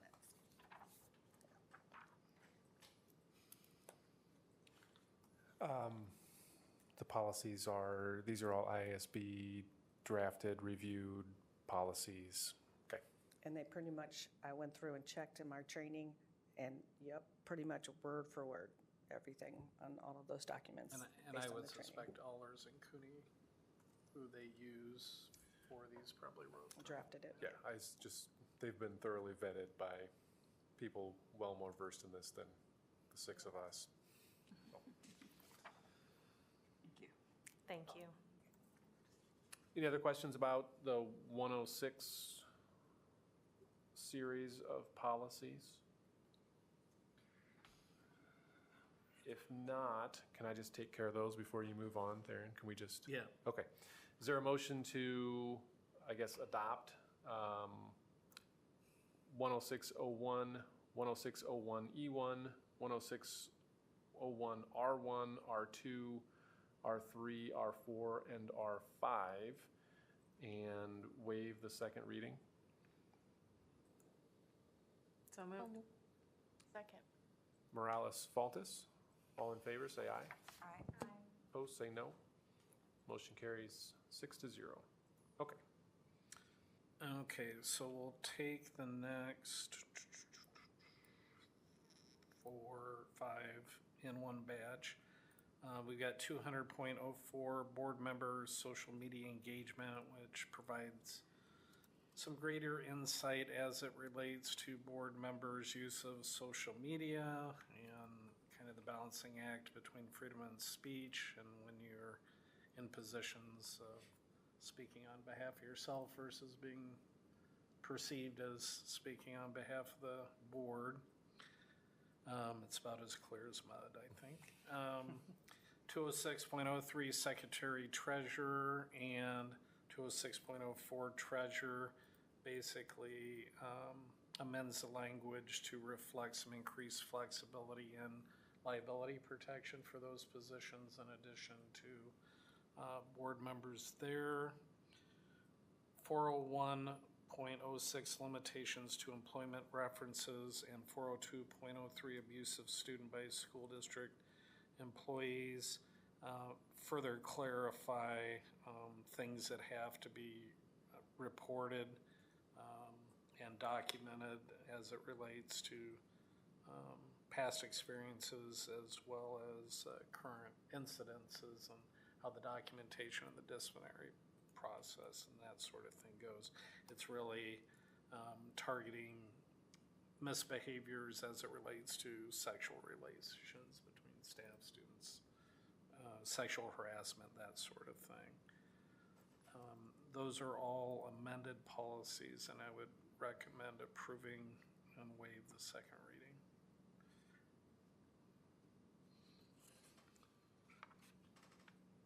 Any questions about those policies?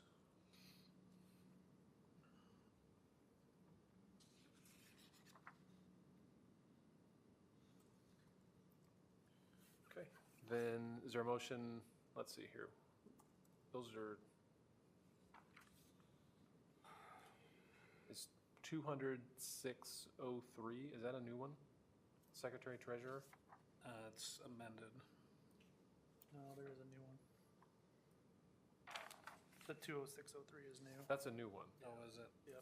It wasn't listed as such. Well, we can do that one separate. Yeah, that's an adopt instead of an amendment. Yeah, the other ones are all amendments, but that's a new one.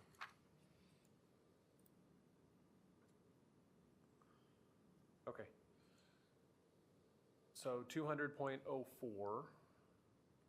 206.04, 401.06, and 402.03 are all amendments, correct?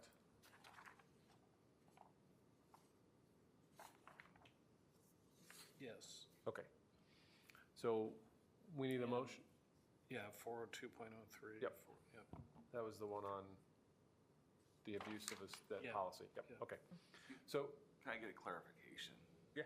On 200.04, so if an individual asks us on social media a question about the school district, is it saying that we only want the president to respond to any inquiry about what's going on in the school?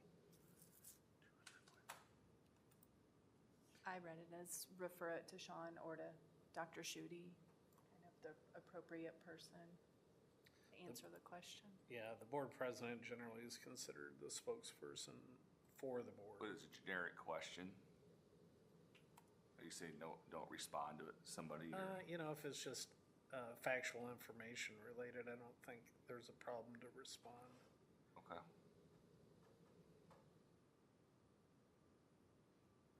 I guess I don't see how that's a problem. Okay. To answer a question. Okay. Again, I think it's a real muddy area, right, on what is What is board speaking on policy? behalf of the board and what is just answering a question. But I guess I'll say this, I don't want to have to answer every question that somebody asks you, Zach. We're gonna tag you with everything. Come on, John. Yeah. I guess what I was thinking is more like a statement, like, what do you think about it? It would be more like Sean. But if it's Yeah. just like factual, like Dr. Schutte said, simple question that's been public already, we can Right. answer. Yeah, I mean, example, I saw a post where someone was complaining about something that we had already addressed in a board meeting. I'm like, please refer to this date's board meeting and all the information you need is there, right? Like those types of things, you don't want to see all of those. Like, we already have AC in MHS. Like, you know, that's always coming up. I guess we do already, Right. you know. Yeah. Does that answer your question, Zach? Okay. Anything else on that set of policies? I'm confused about the secretary treasurer and the separate treasurer? treasurer. It doesn't seem to make any sense to me that we have two for our district. You would have, I would think you'd have secretary and treasurer or secretary treasurer. I think, well, maybe I created a little bit of that in that we've always had the policy on treasurer, but in reality, Randy and Paulette before him have always served as the secretary and treasurer.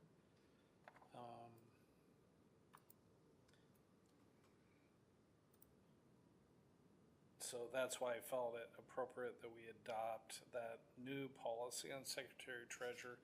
I'd have to go back and look at whether we can just drop 206.04 or not. Yeah, I think that should have been a 20604 should have been a delete. Well, or do you need, because you could have a situation where the same person is not filling both roles, right? So do you need a policy that's secretary and a policy that's treasurer? Well, there's districts. You know what I mean? There are some districts that have those separate, yeah. But they combined secretary treasurer in the same, yeah, I just don't know if we need both of those policies. They're redundant, they appear to be redundant, but I may not understand the nuances. Yeah, and there are districts where the treasurer is not the board secretary.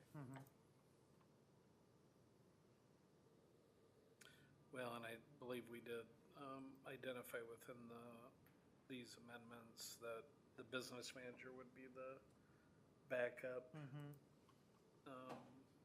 treasurer for sure in the event that Randy wasn't available. And Yeah, I think 20604 can go away. Do you think the treasurer standalone can be deleted since it's in Yeah, looking back at both of them, yeah. And I thought when they were sent to me that's what we had done, but I might have missed that, so. Yeah, 20604 can go. They say the same thing essentially, so. Do you think it's wholly redundant and contained within the secretary treasurer 20603 pretty treasurer much covers, policy? yep.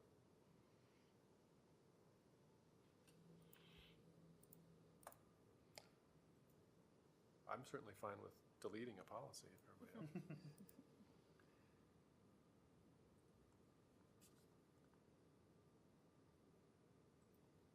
Okay. Anything else on any of those?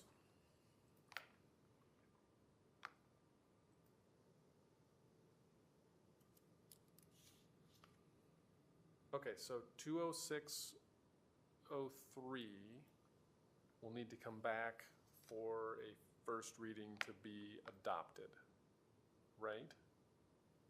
Randy? Yes. That's the secretary treasurer policy. Correct. Okay. So then we wouldn't take any action with the treasurer I don't policy think you want to until delete that that one time. yet, but that one will come back next time for deletion.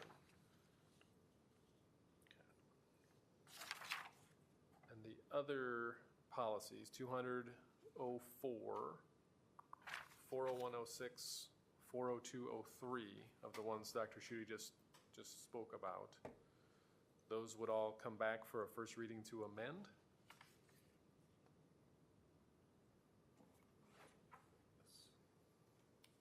Or are those, you think, of a nature that they could be approved this evening? I think they could be approved this evening. Do we have to delete that one officially if we never adopted it? The one is, the treasurer one is the current, Oh, that's current. that's the current policy.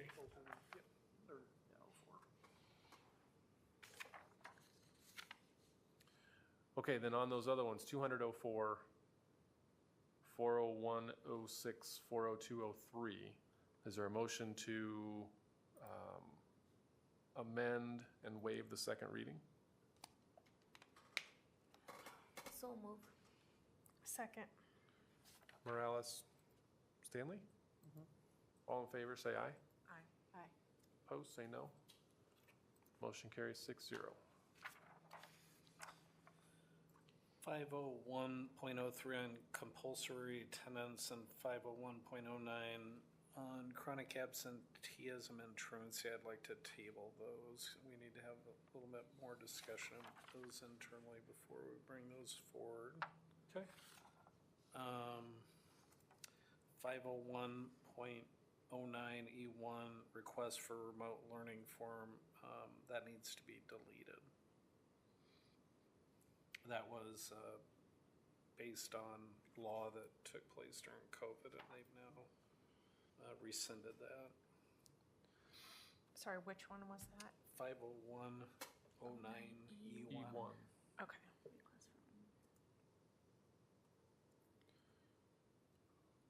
Is there a motion to delete 50109E1? Slow move. Second. Hernandez, Faltis. All in favor, say aye. Aye. Aye. Opposed, say no. It is deleted. I think we better table 501.10, truancy unexcused absences also. Okay.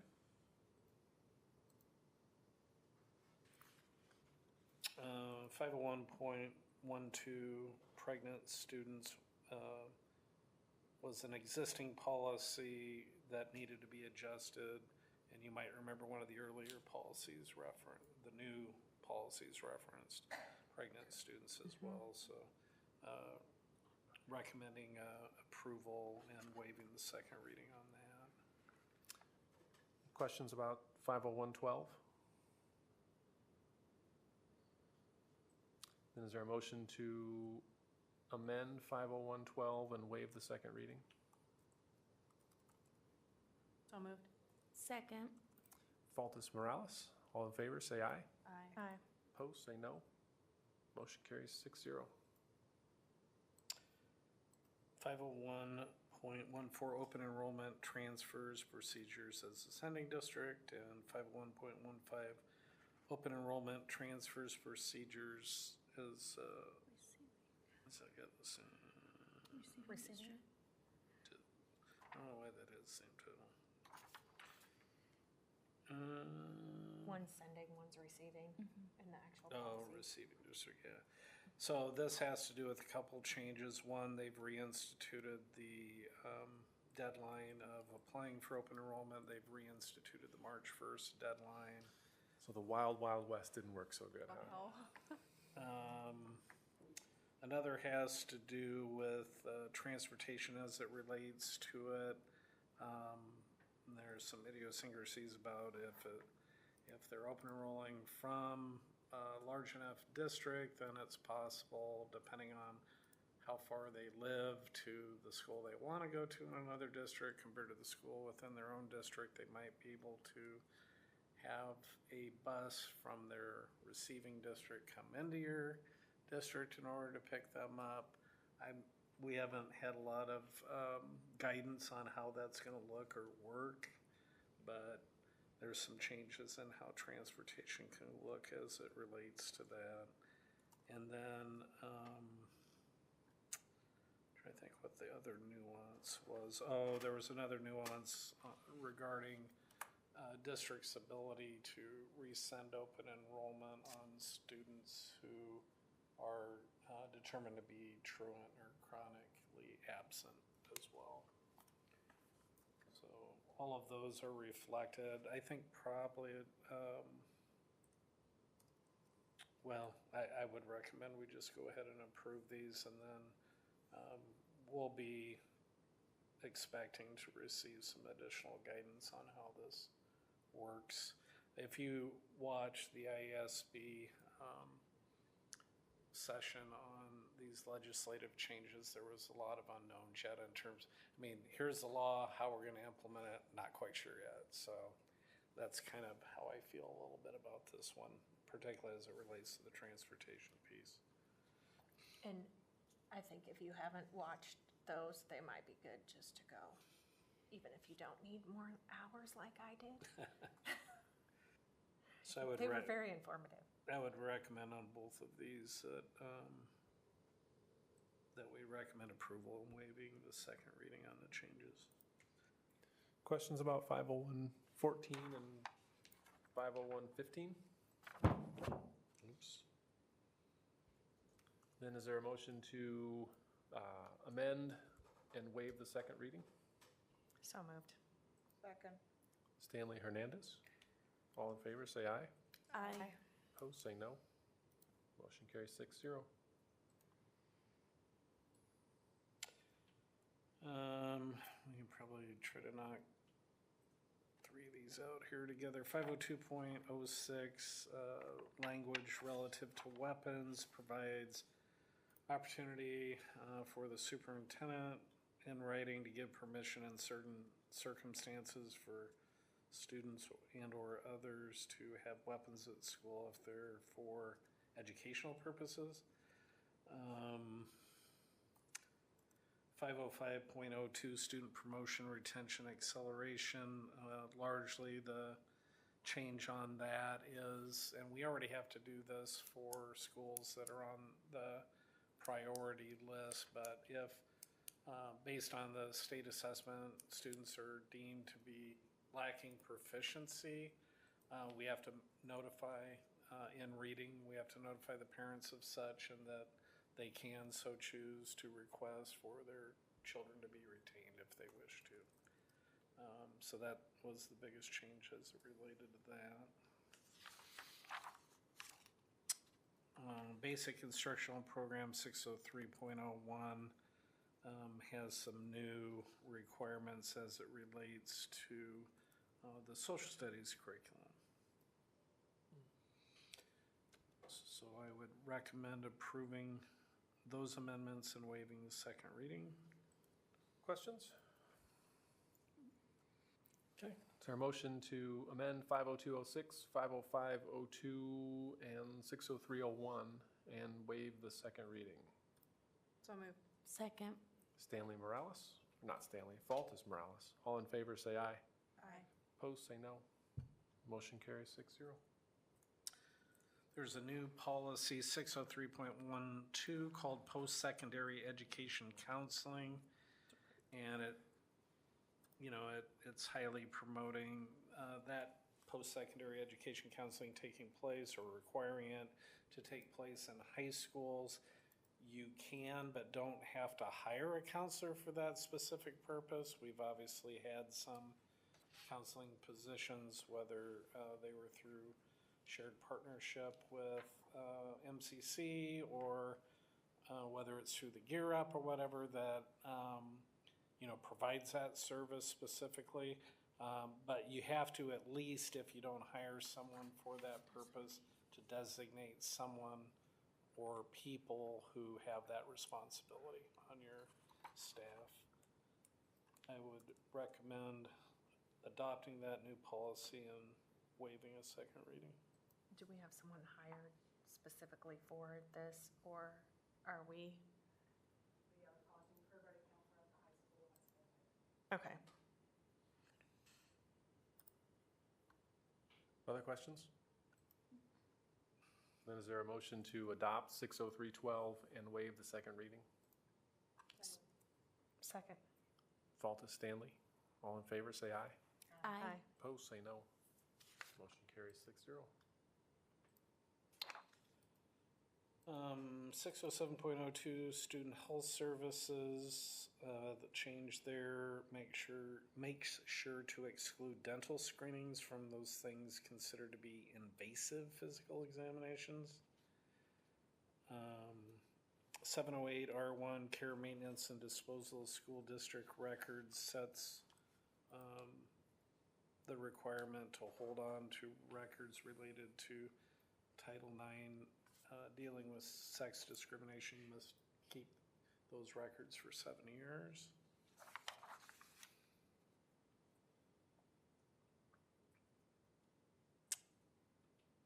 Uh, 710.01 school nutrition program prohibits the purchase of types of misbranded food products or cultivated protein food products, whatever that means. Fake meat is what that means. 801.03 educational specifications for building. Plant-based meat. Educational specifications for buildings and sites. We have some requirements now we need to post on our website related to our buildings as far as square footage and enrollments and that sort of thing. So to be more transparent about the actual school facilities and, there's now some conditions if we were to sell properties where priority is given to other types of schools and stuff like that. And that's under 803.02 lease, sale, and disposal of school district buildings and sites. That's a new policy. Weapons in the school district. This largely has to do with that SRO language where you need to have one if you're a school district of 8,000 students or more at the high school level, which we already obviously meet that. So we need to wait on 803.02, which is adopting a new policy, and go back to my recommendation to amend and waive a second reading on 5 policies. The rest of those. Okay. Starting with 607.02. Yep. Questions about any of those? Does it have to be a public institution, education institution? Are you on the sale one? Is that On the one what? Are you on the sale one, Zach? Yeah. Or can it be a private? The basic explanation they gave in the video that I watched was that you have to have a public hearing. Originally the legislation was going to be that you had to offer it to private schools or charter schools first, and they had first right of refusal, but that's not how it ended up being written. Now it's written that you have to publicly offer it for sale, and if they have the highest bid, you basically have to take it, but they have to bid like everyone else. All right.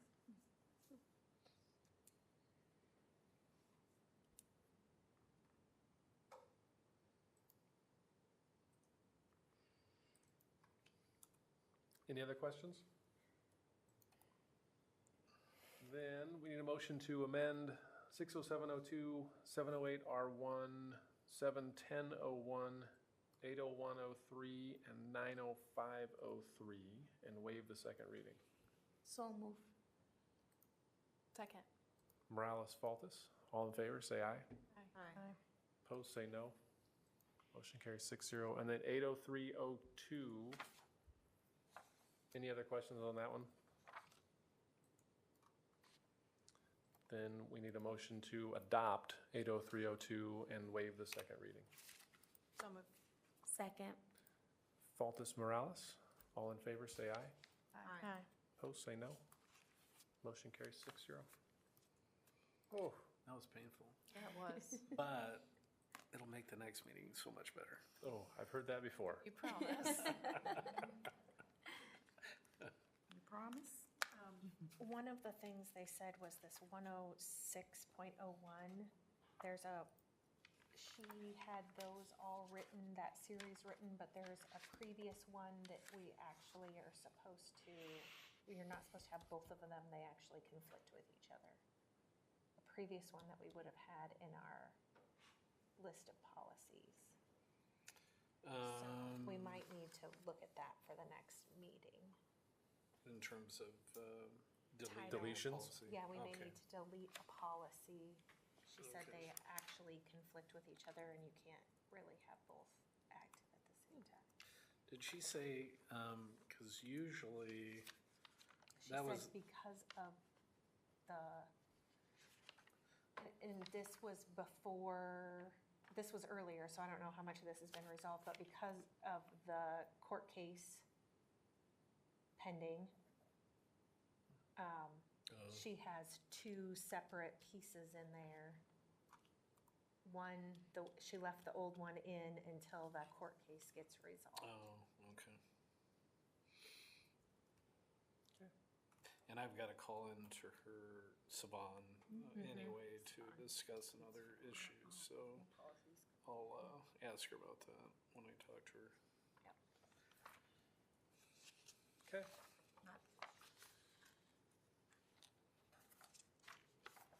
We've got the board meeting calendar for the next 12 months.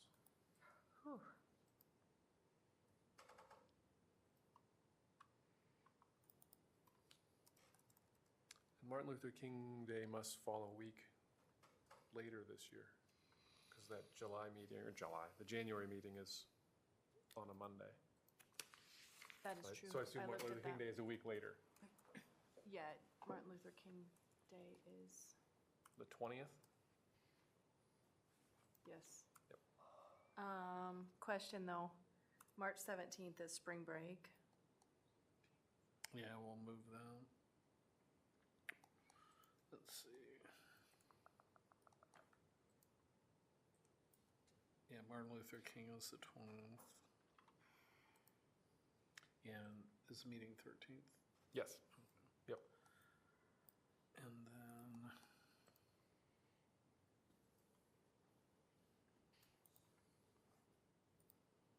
What's March 3rd And the 17th.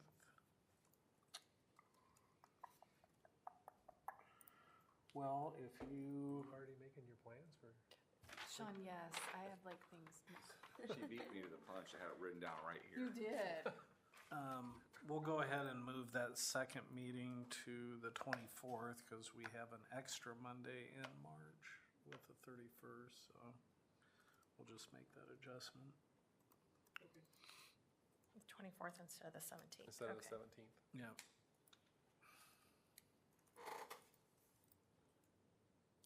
Any other comments on the meeting calendar? If not, is there a motion to, excuse me, to approve the board meeting dates for the 24-25 school year as presented and corrected? So move. Second. Morales, Stanley, all in favor, say aye. Aye. Opposed, say no. Motion carries 6-0.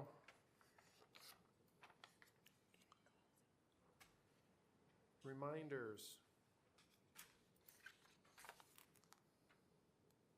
I think it Do I didn't get policies again? No, it just didn't get updated. That's today's. Although if you want to do them, I mean, it's Well. okay. we'll figure out who's supposed to do those. And so, shouldn't be any committee meeting reports since our last meeting.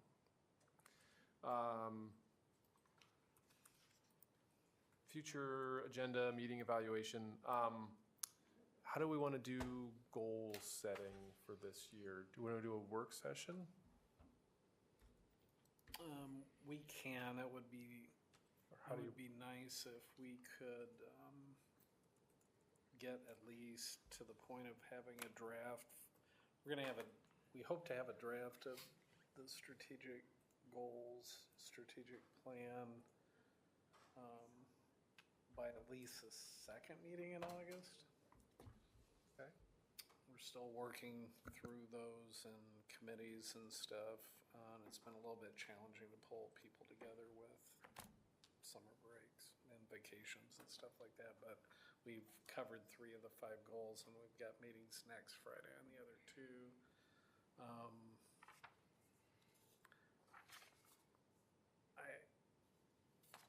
I'll have a pretty good idea of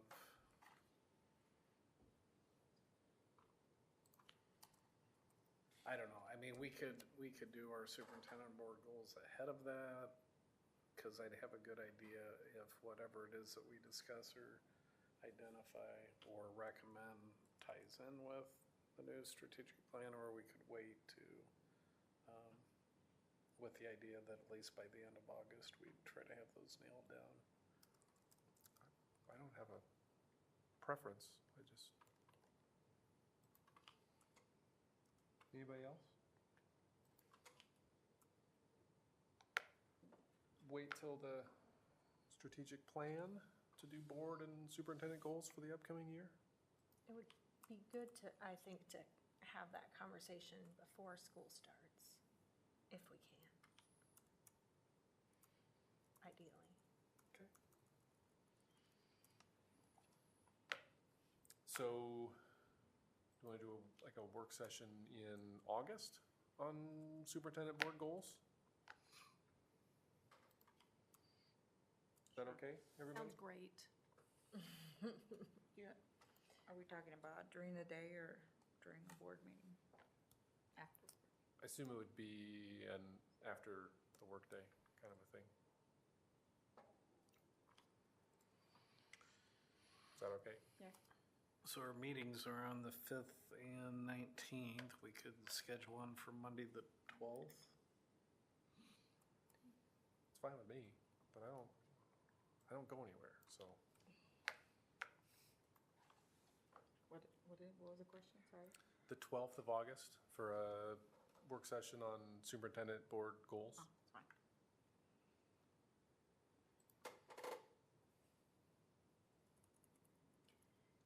Zach, Sarah, does that work? It looks like I'm free. I may be out of the state for a work conference. Can I be virtual then? Yep. Okay, I may. I shouldn't say yet. Amy, is that doable? Okay. Okay. It's not set in stone yet. I'll update you guys if needed. Okay. Is there any way over at lunch hour, or do you guys prefer the evenings? Lunch hour works for me. Lunch works I don't have a for problem me with that. most days. So it's not a long. What? That's we spent a long night. It's up to you. I'm willing to do whatever. I just know what everybody's schedule allows, so. Well, It's summertime, everybody wants to be home in the evenings, so. Yeah, no, lunch hour is fine with me. Works If that's for me okay with that day, everybody too. else. Will it take an hour? I'm free that whole day. Probably. Yeah, that's fine with me. Is that workable? Mm-hmm. Okay. 12th at noon? 12. 12 at 12? Any special lunch 12 requests? and 12? 8, 12. Not 12, 12. 8. 8, 12 at 12. 8, 12. Not 12, 12. Well, we can't have Impossible Burgers anymore, so we'll have to come up with something else. That was against policy. Yeah. Did we serve those before? No. No. Say it out loud. No. No. Not started. No. My kiddos are listening. Okay. Anything else? Are we talking lunch? Putting on a request? Theron wanted to know if there was any Special requests. On my calendar. It doesn't have to be very heavy. Made right? Made right? Something different? Made right? Salads. Made right? I was thinking salads. Salad? Well, we'll figure it out. Somebody will figure it out. To be determined. Yeah.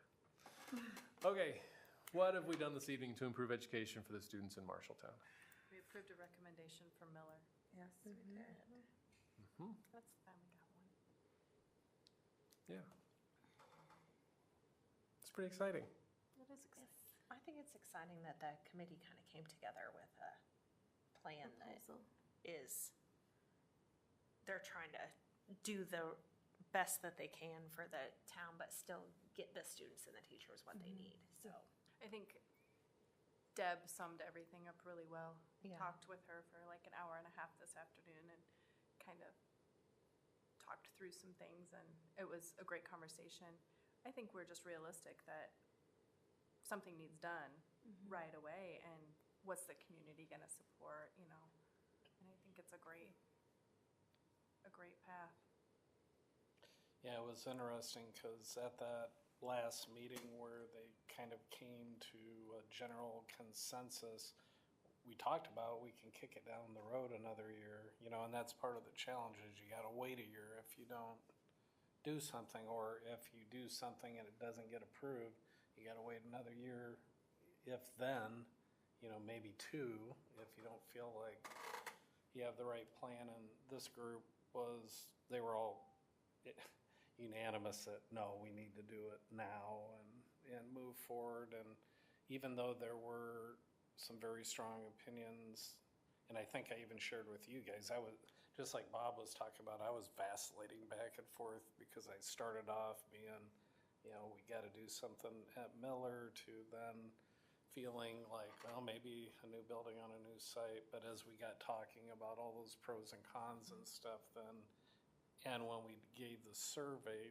to our, what you would perceive as our most favorable population, and they couldn't get enough consensus on a path that would best assure us to get something passed, that's when, you know, we talked further about, and it's hard for people to see with a 100-year-old building that beyond the 100-year-old, you know, shell of the building, but, you know, I just keep pushing and pushing that we can't just make it look like we fixed up what we've had. It's got to be significantly different, you know, when it's all said and done. And so if it means, like with the auditorium, that we do figure out a way to multi-purpose that in some way, shape, or form so it still can be used for school assembly or community use, but also we can use it for other uses during the school day, then, you know, so be it.